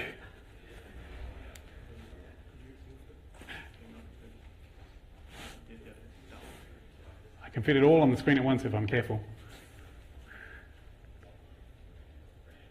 So that power reasoning that I just did, is that 1/2 on the bottom becomes a 2 on the top. Powers are able to be manipulated across times and divide, and so I can just carry the 2 to the n with it. And this can become a 4 to the n plus 1, and 4 to the n plus 1 times 1/4 to the n plus 1 is 4 times 1/4 to the n plus 1, which is 1 to the n plus 1. Yay! So this one actually turned out to be way easier. And so for how many 8 decimal place accuracy, we need this to be less than 5 times 10 to the minus 9. So I have 7 decimal place accuracy would be 5 times 10 to the minus 8. Because that 10 to the minus 9 means you get, including the 0 in front of the decimal place, 9 zeros. And so there's 8 decimal places of 0, and if there's a 5 at the end, you'll end up rounding up, and so it won't be accurate to 8 decimal places, so you want that to be less than 5. And we want to solve that, which is like super awesome. It's going to be a horribly huge number.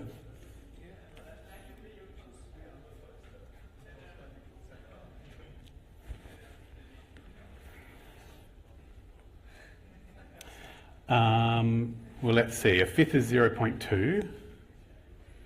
and that'll be 10 to the 9. There you go. 200 million and 1. No, minus 1. 200 million minus 1. Just shy of 200 million. That's what we need. Yay!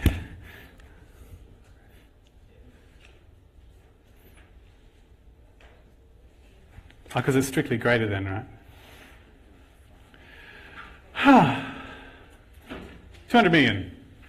That's not far. We can do that.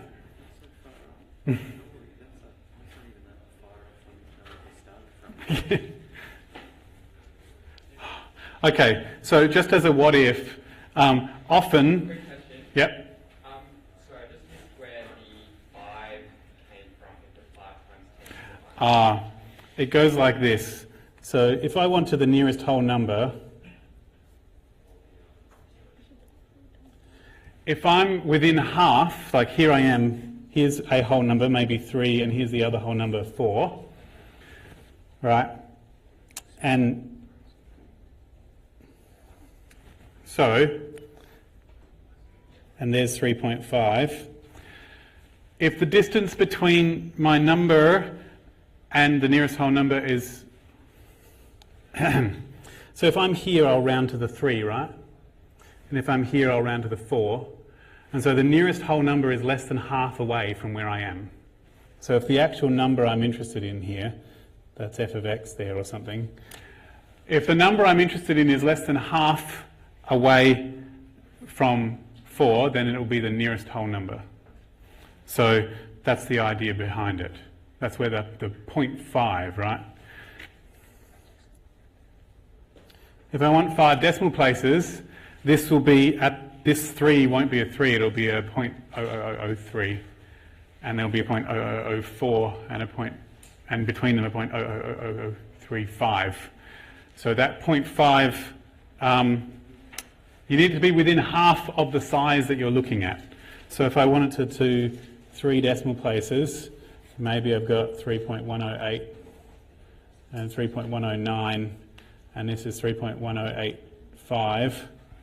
The distance I am away from the nearest thing with 3 decimal places is half of, well, this distance is 0.0005, which is 5 times 10 to the minus 4. That's why. The distance I am away from the nearest whole number is 5 times 10 to the minus 4. Yeah, that's the idea. There's a better explanation that I'm sure if that actually had the f of x and the pn of x, but whatever. Yeah, so if, that's right, if both of them are within the same half, then they'll both round to the same thing. And so you need them to be less than half apart from each other. Right. That's why the 5. Okay. Cool. So just some what ifs. It's often that you will get thing with a power, right? If I hadn't had the exact number of 1/4 there, then all my things wouldn't have cancelled out and given me a 1. So if I had had, instead of minus 1/4, minus 3/16, then all this cancelling out wouldn't have happened, and I'd still have a number to the power of n plus 1 in this position here. So what if it had been Rn of the x that I was thinking of was something to the n plus 1 over n plus 1?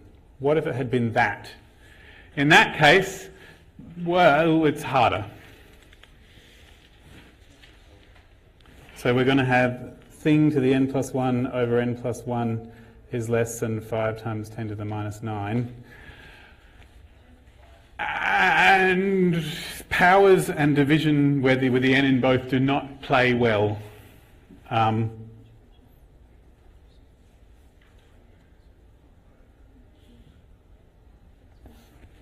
It's not fun. If I did logs, then I might be able to get n plus 1 ln thing is less than ln like that.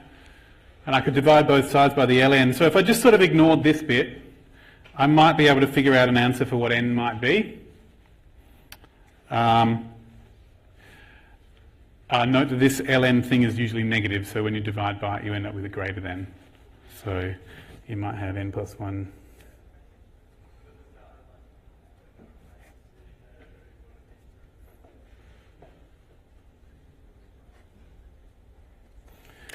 And so that'll give you, if you ignore this bit, that'll give you an estimate for what n could possibly be. And then you're just going to have to try some n's that are nearby to that to find the one that's the correct one. Go back to here and sub in different n's and see which one's going to work.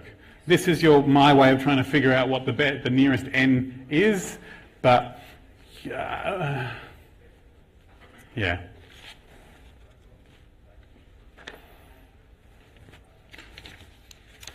All right. I've been talking about that for quite some time. I feel like talking about something else. But I didn't even do number 2, which is go on forever, right? So okay.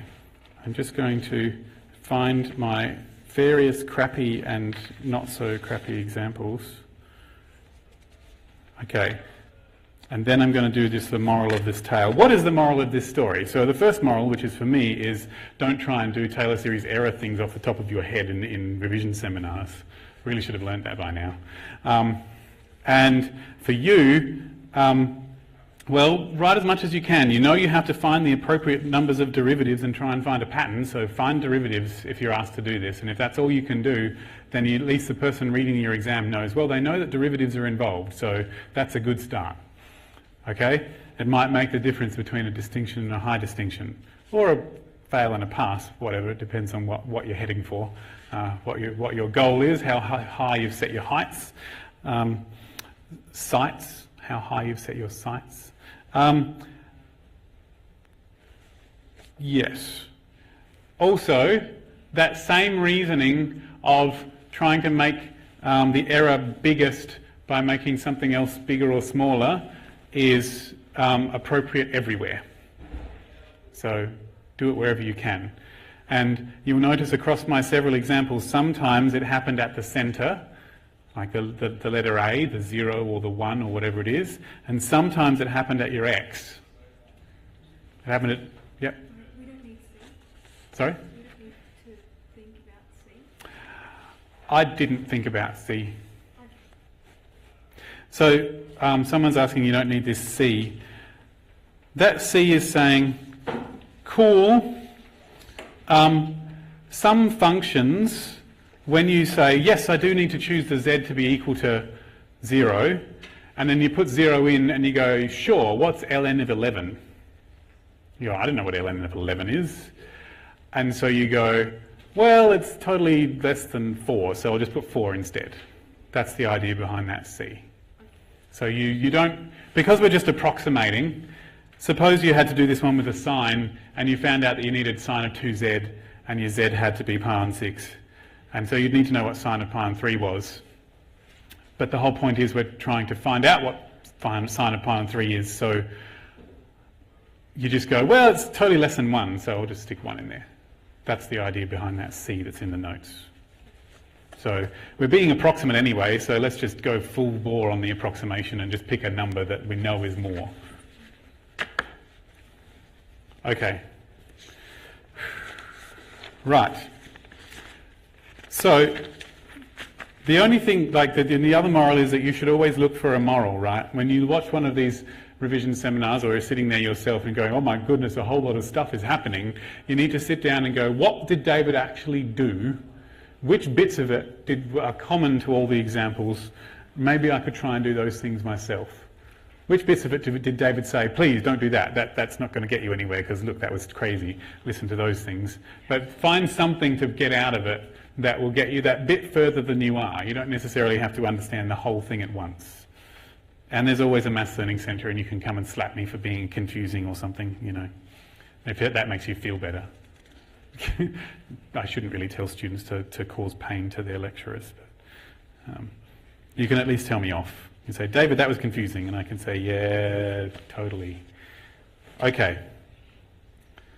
So, I have trouble thinking about the z in any other way than saying, here's the whole thing, what makes that bigger or smaller?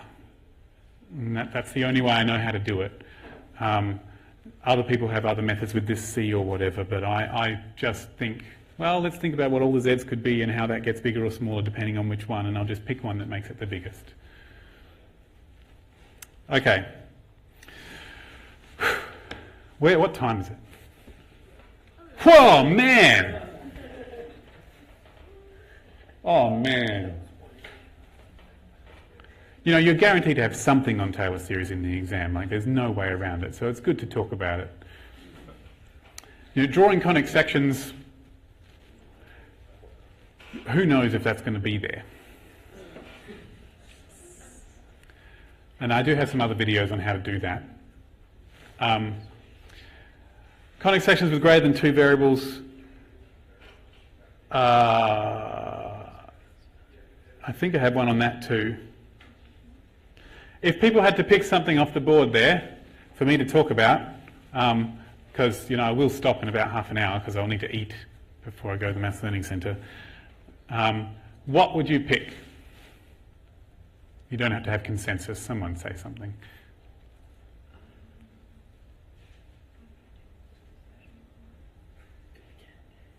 Do what I just did again, but better.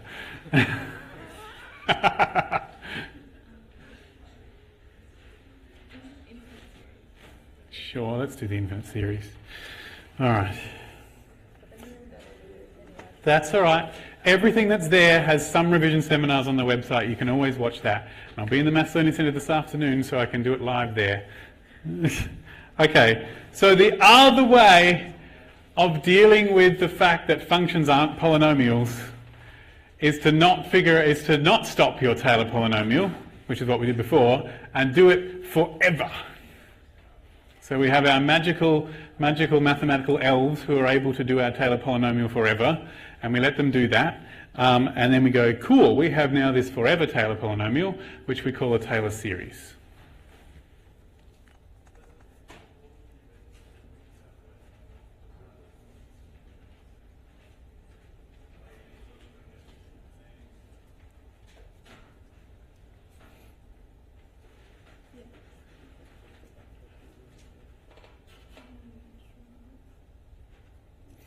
So the classic and most fabulous example is already on the board, actually, conveniently, because it was in one of the most recent Maths 1B lectures, is this one here.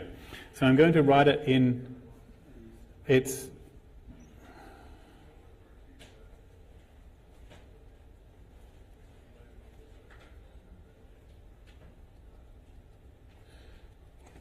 forever Taylor polynomial version. Okay, so we go 1 plus x squared on 2 plus x cubed on 3 times 2 plus x to the 4 on 4 times 3 times 2 and so on, which are the coefficients you would get if you did all of your derivatives and subbing in 0 and dividing by the factorials. And then we have this shorthand way of writing it.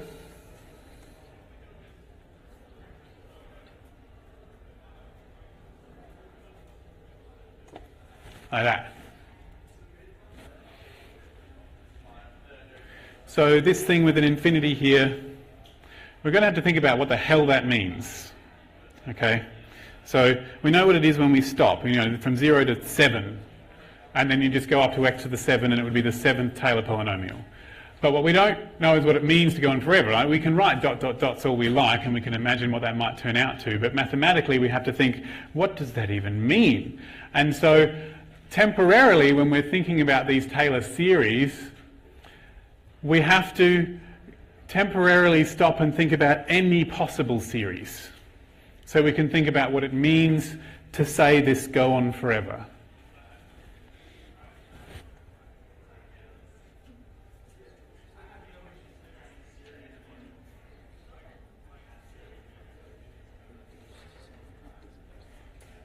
What that means.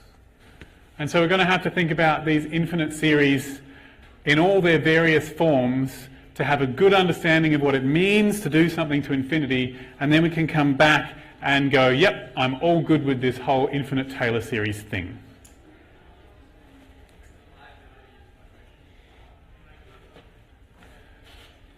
Okay. So, there's a definition for what it means to add something up to infinity. Because we need a definition, because currently it doesn't mean anything. You go, well, I can wave my hands and get my magical elves to do it, but what does it mean? And then there's all this other stuff that we put together to say, well, if we don't really feel like using the definition, can we just stare at it and know what it adds up to, or whether it adds up at all? That's the idea. So the definition goes... So the definition goes that if I have something that I add up, now I'm going to start using an not to be a coefficient, but to be the entire thing. I'm going to call this whole thing an.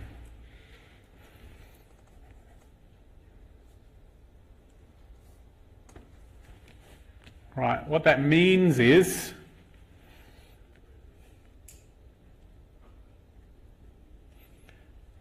the limit then goes to infinity of n equals 0 to n.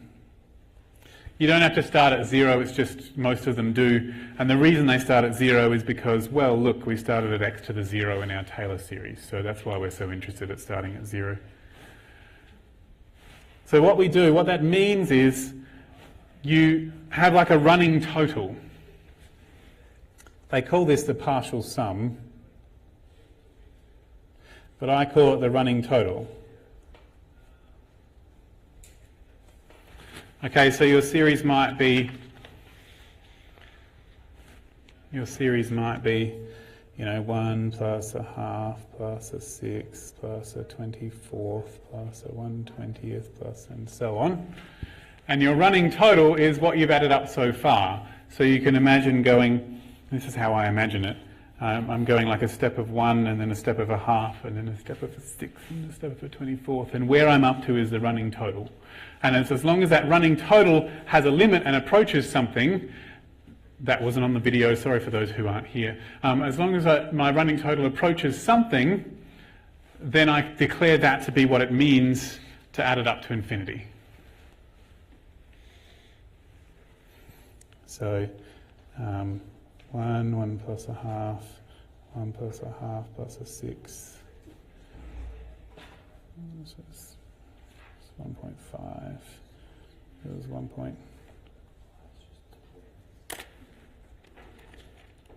What's a 6? 0.1 something? Yes, because of course a half plus a 6 is a third. I knew that. No, it's not. It's 2/3. Yes, right. Good. Half minus a 6 is a third. And so on. And these numbers here approach E. Yay. Okay. And so that's called, and so I declare that E is the sum from n equals 0 to infinity of 1 over n factorial. Okay. That's what it means.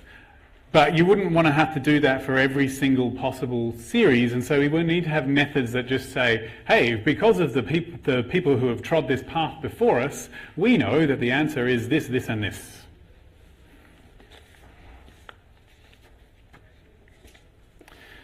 So, here's the thing. I can write down any of these I want. It's just symbols on a page. But whether they mean anything, it depends on this limit existing. And so sometimes that limit doesn't exist, in which case this thing doesn't actually represent a number. It's just a thing that I write on a page. This actually existing and being an actual number is called converging.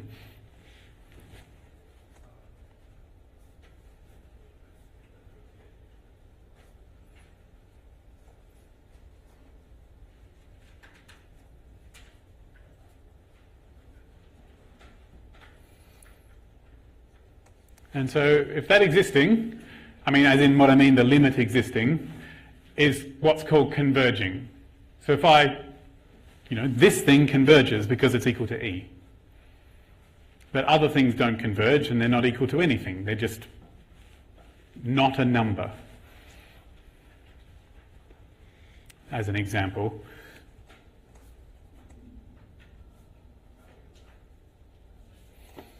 that thing totally does not converge. You know, I have 0 plus 1 plus 2 plus 3 plus 4 plus, you know, I can figure out what it is at any stage, but it just keeps getting bigger and bigger and bigger. There is no number that is the limit of those things. And so this doesn't exist. It doesn't converge. And so they say diverges. Wouldn't the limit be infinity then? Infinity is not a number. It depends on where you are as to whether they say it's equal to infinity or just doesn't exist. And here in Maths 1B at University of Adelaide currently, you just say doesn't exist. Yes? I think earlier in one of the older calculus lectures we did 1 over n is divergent. Yep. And at the same time 1 over 2 to the n converges. Yep. Why? Okay, I'll get to that. Okay. So, for example, that diverges, and as you say, that converges. Okay, not that I'm giving you reasons, I'm just saying using the words. So some people said, yes, that first one you could say is equal to infinity, but you know, it's not like things can be equal to infinity. Infinity in that context isn't a number. So, right, so we need some, it'll be good to have proofs and reasons why. I can't necessarily cover all of them in the time I have, but it would be good to have proofs and reasons why we're going to believe what I'm about to say. But for the moment, I'm just going to say them. So, there are a few things that we know just by looking at them because of the experience of those who came before us, whether they converge or not, just by looking at them. I call them the classic series. So your classic series are this one, which is called the harmonic series.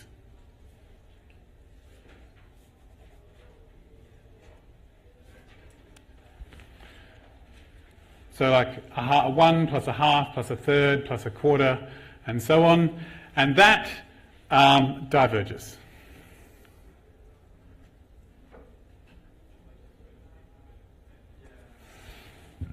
If you go far enough, you can make that bigger than any number you want.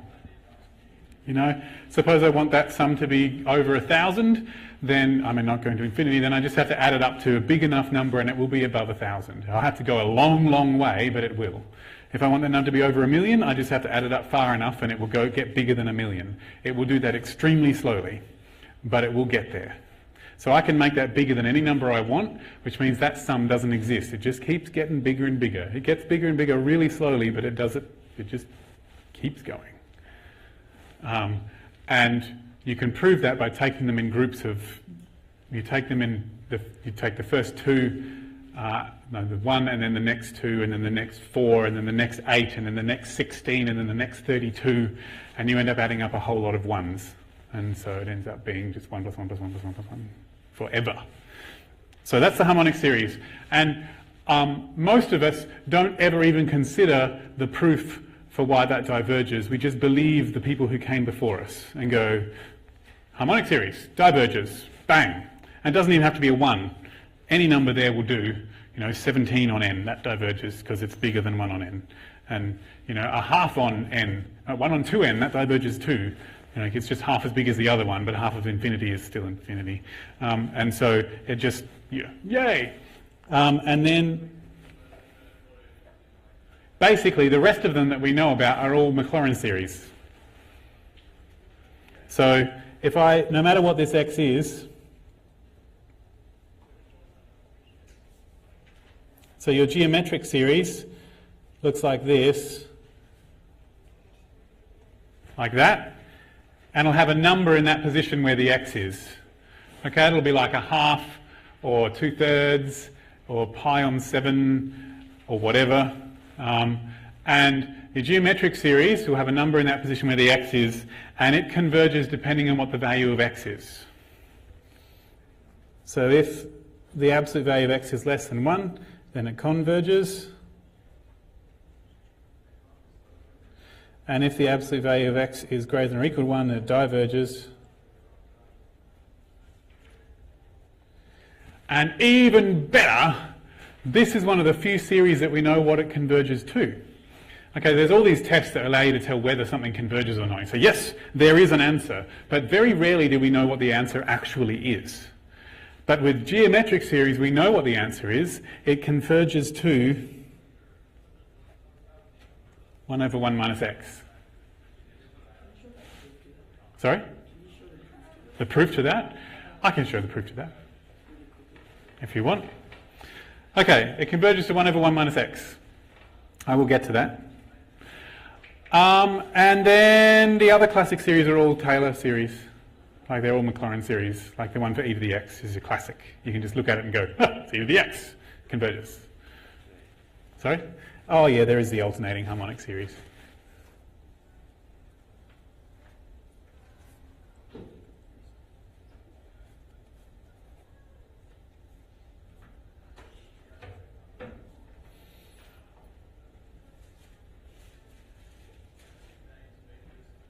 So it's like the harmonic series, but it's got a minus 1 to the n. It switches between plus and minus.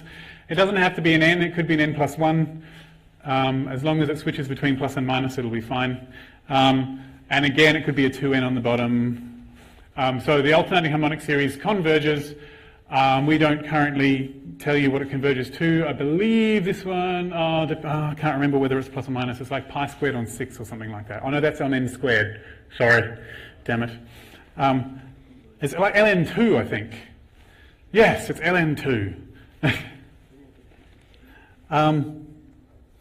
And there's what they call a p series.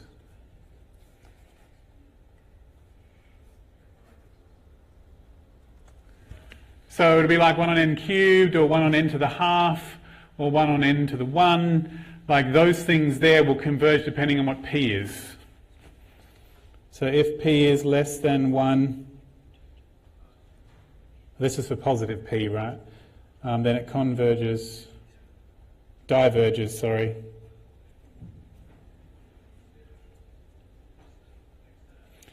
And if p is greater than 1, then it converges. So if you like 1 on n squared, that'll converge. 1 on n, root n, that'll diverge because the power is a half. And they're good ones, those ones. We don't know what they converge to. I mean, you can figure it out, but conceivably. But we do know they converge. And actually, what this turns out to be is if you see something like n on n squared plus 1, sorry, no, n on n cubed plus 1, that's nearly 1 on n squared, so it'll converge. Not that you use that in Maths 1b very often, but it's about right. So if you just look at the highest power and compare them, if the bottom power is at least one more, is more than one more than the top power, then it'll converge. Just the same as the one on top there, but negative. Where? The geometric one, isn't it? X to just negative. No. Yes, here's the thing. The n is, here the n is in the power, and here the power is a constant. So this is like the opposite of that. This is number to where the n is the power. This is n is the base, and the constant is the power. No, p is a number. So, yeah, they're your classic ones. And you're allowed to look at them and go, converge, diverge, just looking at it. Cool. And then you're allowed to do the Taylor series for e to the x too, because we went to all the effort of finding that. So you can look at that and go, oh, it's e to the x, converges. Okay, I'm not going to put that there. That's in an, oh, sure. Maclaurin series. Just some special ones.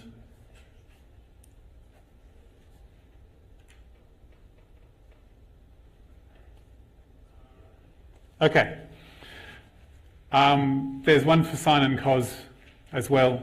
Well, I have a handout on the website that has them all, and it's not written in my handwriting, and so therefore is easier to read. So the question is, how do you tell otherwise? Well, there's these 3 tests we have to tell whether things converge. There are actually like about 20 different convergence tests, and if you do real analysis too, you'll learn them. And most of them have to do with comparing it to one that you know converges. So most of them go, look, each term is less than 1 on n squared, and 1 on n converges, n squared converges, and so therefore mine does too. All the terms are more than 1 on n, and 1 on n doesn't converge, and so mine doesn't either. It's all similar to that, basically. So your tests go, check to see if the individual pieces that you're adding become close to 0. So there's what's known in the textbook as the divergence test. So if you have n equals 0 to infinity of an, or 1, it doesn't matter where it starts, if the limit as n goes to infinity of an isn't 0, then it diverges.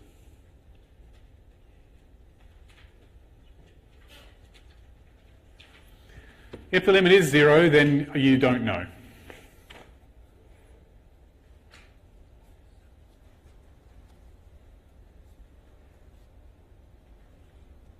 Who knows? Okay, so I'm not talking about that limit I talked about earlier. This is not the running total that goes to 0. It's just the individual pieces. So I'm taking my step, and then the next step is smaller, and then the next step is smaller, and the next step is smaller. The steps have to get smaller and smaller if it's ever going to approach anything. If the steps keep getting bigger and bigger, then well, you've got no hope. It's just going to go to infinity. So that's the divergence test. Some people call it the nth term test. I don't know what it's called in this course, but the textbook calls it the divergence test, so I'm going to run with that. Right, and then, so you should always check that, right? You should always check to see if the individual terms go to 0. That's how I knew back here that this one diverged, because n just goes up. But if the terms do go to 0, it doesn't guarantee it converges because the harmonic series doesn't. That's our classic example. So the next one, so we have a test for that. So the next test we have is actually the alternating series test, because we noticed that this one diverged, but this one converged. And the difference between them is that minus 1 to the n. So if your term flips back and forth between plus and minus, then it's a little less work to tell whether it converges or not.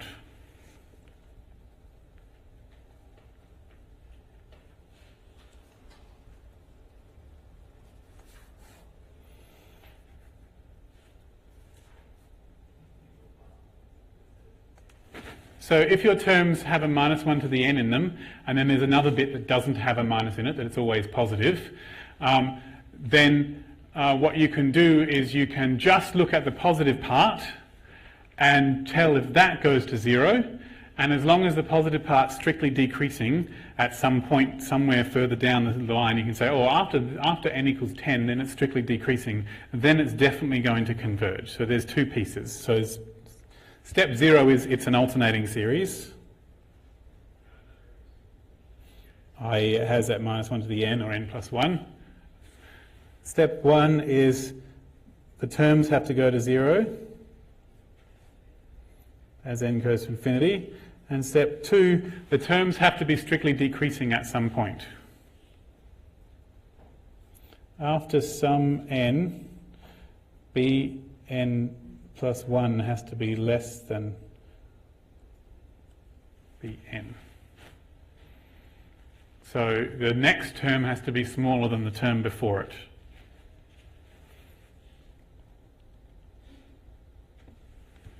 And then, if that all happens, then it converges.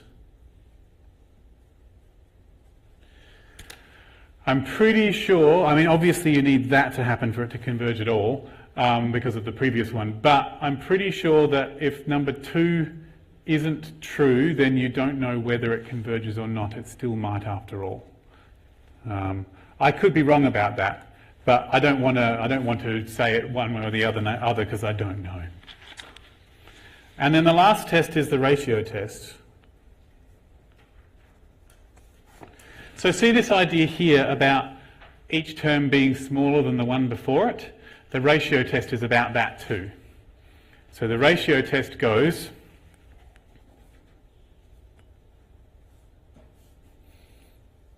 so what we're going to do is we're going to find Actually, I'm just going to step it out the way I normally do it. We're going to find an plus 1 and divide it by an. So we want the terms to get smaller and smaller so that when we add them on, you're adding on less and less and less, and so that you don't go to infinity. And so if the terms get smaller, then each term will be smaller than the one before it, and so an plus 1 divided by an will be less than 1, because this one will be smaller than that one. So that's what we want to do. But we don't really care if it happens now. We just want to care what happens, you know, out there at the edge when I'm doing a lot of my steps after I've done it for a couple of hours and I'm here. I want to make sure that by then every term is less than the one before it. That's what I want to know. I don't care what happens here because, you know, if I have like 50,000 and then, you know, 1, a half, a quarter, it doesn't really care what happens at the beginning.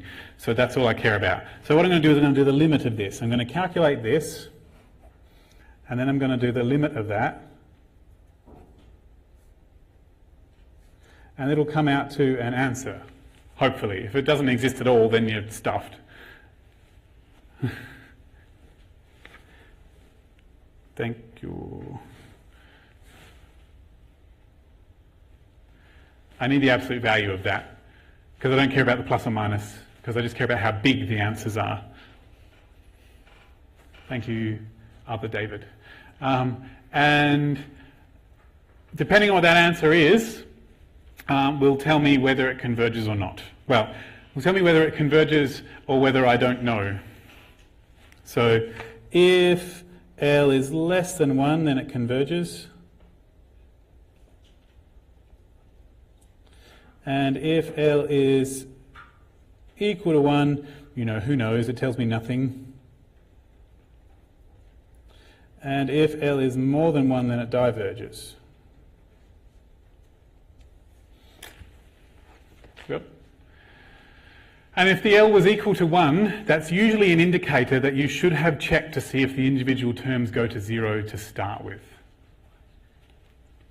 So if the L is equal to 1, then probably you could have checked back here and the divergence test would have failed. Or it would have come out to be a harmonic series or something. So you should always do this first, because this is often one when that you should have done that first. So, yeah. Yes? In the case where L is 1, if we were to prove that those two numbers are 0, like in the sense that you're just adding 0 each time, we didn't say it's... No.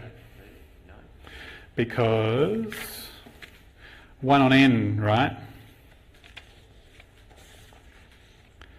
is approximately 0 when n is really big, and it still diverges. If you were to plug that into the ratio test, would you get? You would get L equals 1. So let's do it.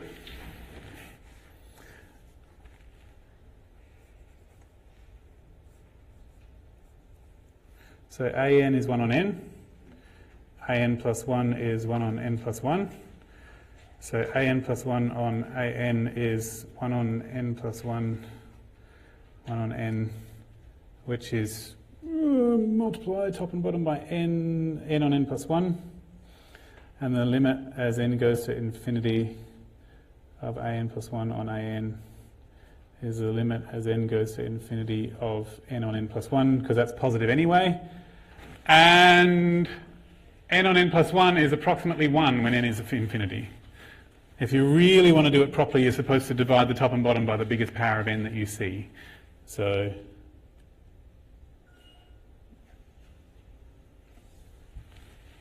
I divide the top by n and the bottom by n.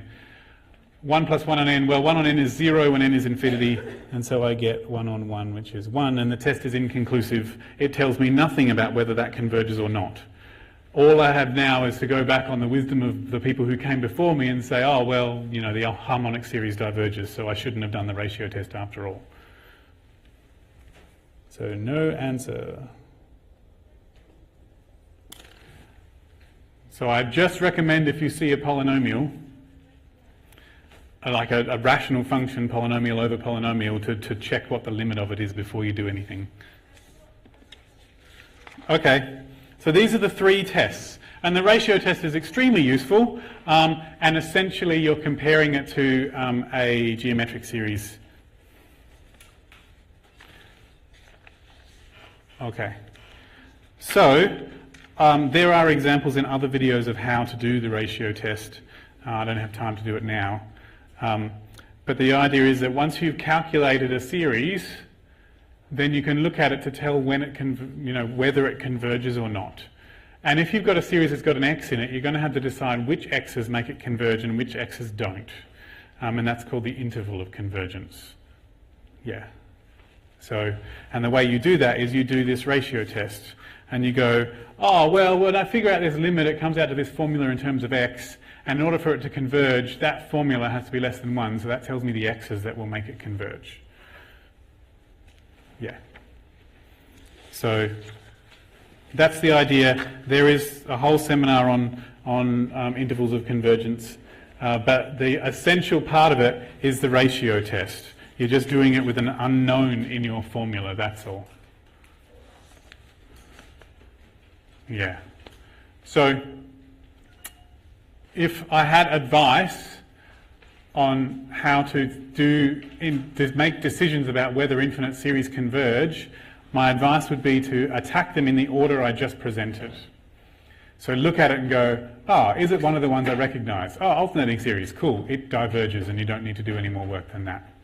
Oh, someone did ask me to do the proof for the, it's not going to fit on the video because my light's flashing.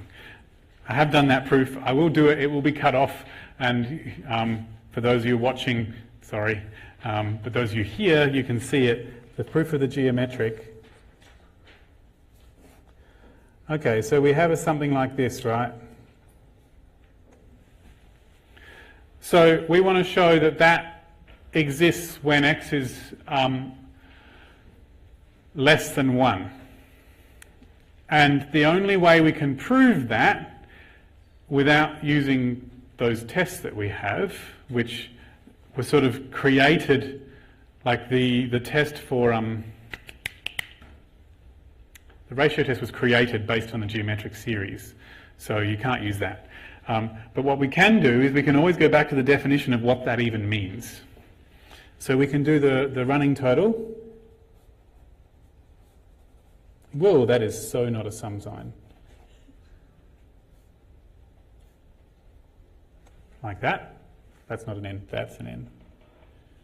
Which is essentially 1 plus x to the n. That's my running total, my partial sum. And I want to show that the limit of that as n goes to infinity is 0, is an actual number, the limit actually exists, as long as the size of x is less than 1. That's what I want to show, because the definition of what this is the limit of Sn. So we want the limit of Sn as capital N goes to infinity. But at the moment, it's not written in a way that I can figure out what the limit is. So if I could rewrite it in a different way, then perhaps I might be able to figure out what the limit is. So what I'm going to do is I'm going to do this.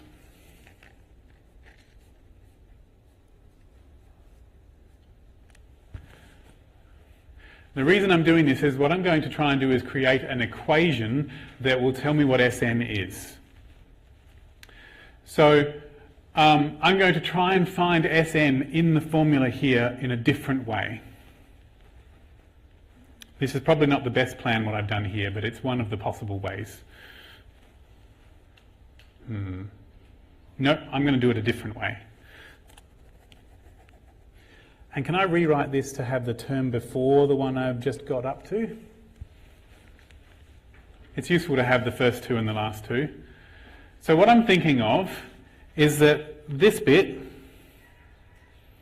is the same as Sn, it's just got n minus 1 instead of n. So if I multiply it by x, then this would have an n. So if I multiply Sn by x, I'll get x plus x squared plus xn plus xn plus 1. And this bit here is Sn, except it doesn't have the 1. And so I get that x lots of Sn is Sn minus 1, like that. How do you feel about that? So this bit here is the same as Sn, it's just got minus 1. Now I have an equation I can solve to figure out what Sn is. So I feel like doing it this way.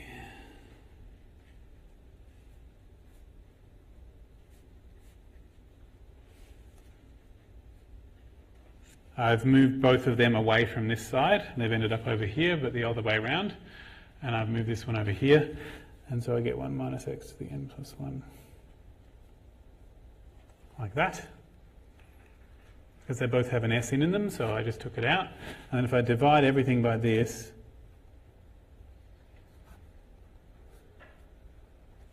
beautiful. Now that's a much more useful way of writing what Sn is. So Sn equals 1 minus x to the n plus 1 over 1 minus x. So what I want is to find the limit of Sn when n goes to infinity.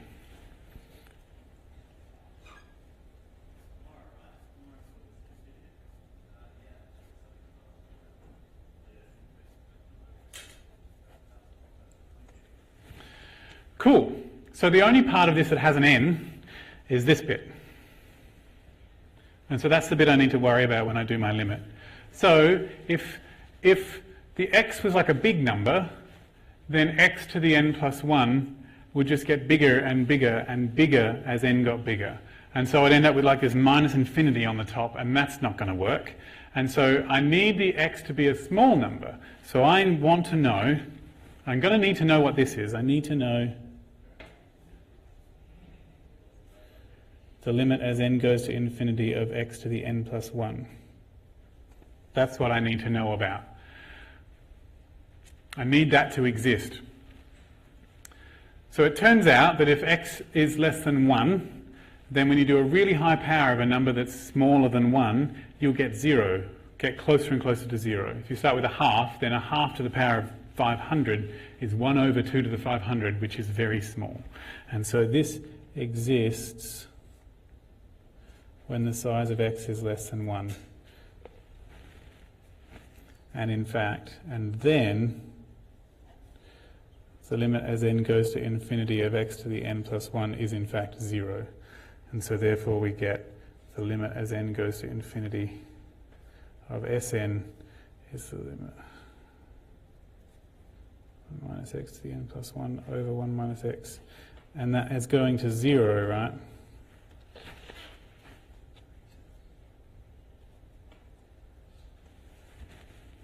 You know, as long as the size of x is less than 1. There you go. So it uses the definition, but we had to temporarily do some work to figure out what this answer was in a different format so that we could find the limit. If you have a bit of experience with certain kinds of polynomials, then you might already know this fact, which I happen to know, but that's only because I studied third year finite geometry, where it came up a lot. So I'd already done first year by then, so it was too late.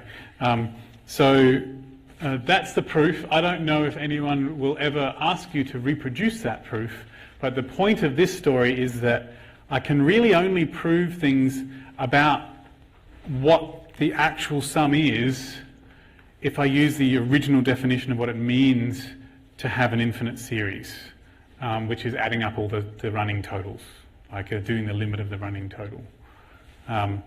So when people prove things with Taylor series converging, they normally use the error formula because that's a different way in to prove that it works. So, yeah. Well, there you go. That was lots of fun. Thank you for the what if questions, even though it sent me down a terrible, horrible rabbit hole. It's important to ask them, even if the answer is, yeah, we're not going to be in that situation in our exam. But it's good to ask the questions all the same, because we learned a lot about when to surrender. Thank you.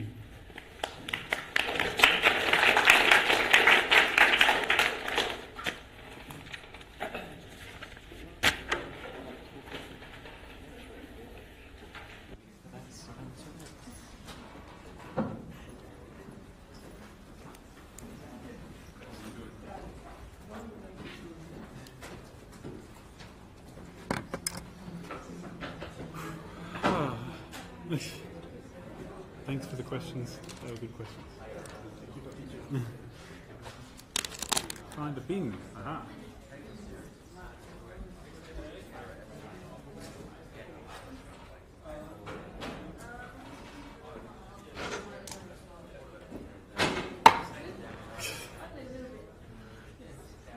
Interesting lecture.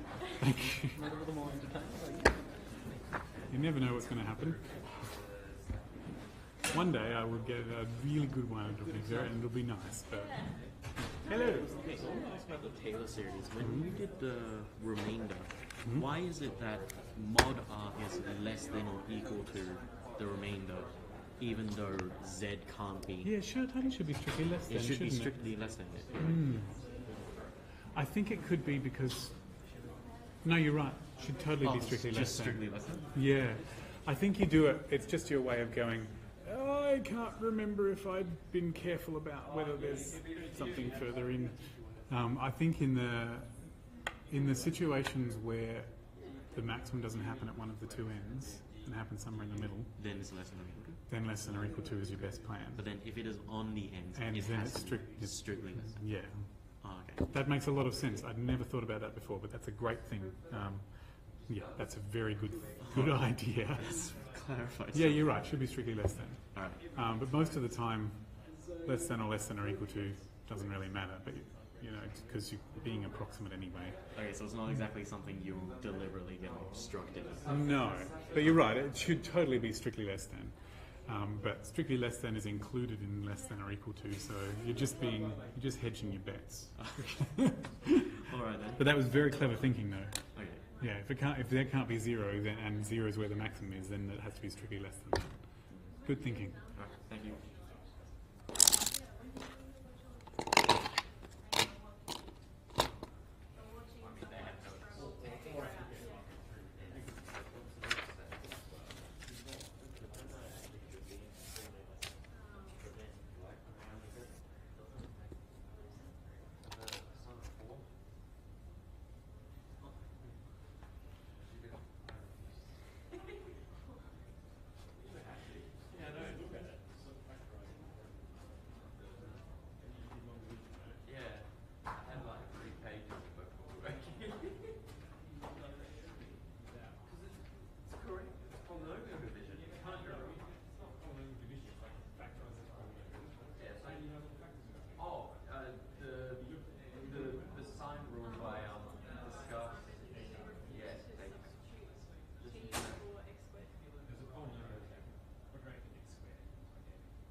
flashing? Is it 10 minutes that it flashes for? No, it's been flashing for quite some time. Yeah, I honestly thought it would end. You started it manually. Normally it just turns on. Maybe you have to close it manually. Ah, well, if we've been talking loud enough, we've been hearing about the chocolate Yeah, croissants. sorry for interrupting so much, David. No, I need it's good to have someone keeping me on track. I was very happy with choosing minus a quarter. Especially the log of 1 plus 2. That will never work. Yeah, it totally has an answer, but it doesn't have a Taylor Oh, series. yeah, you would never get within any. Oh yeah, only needs a couple million.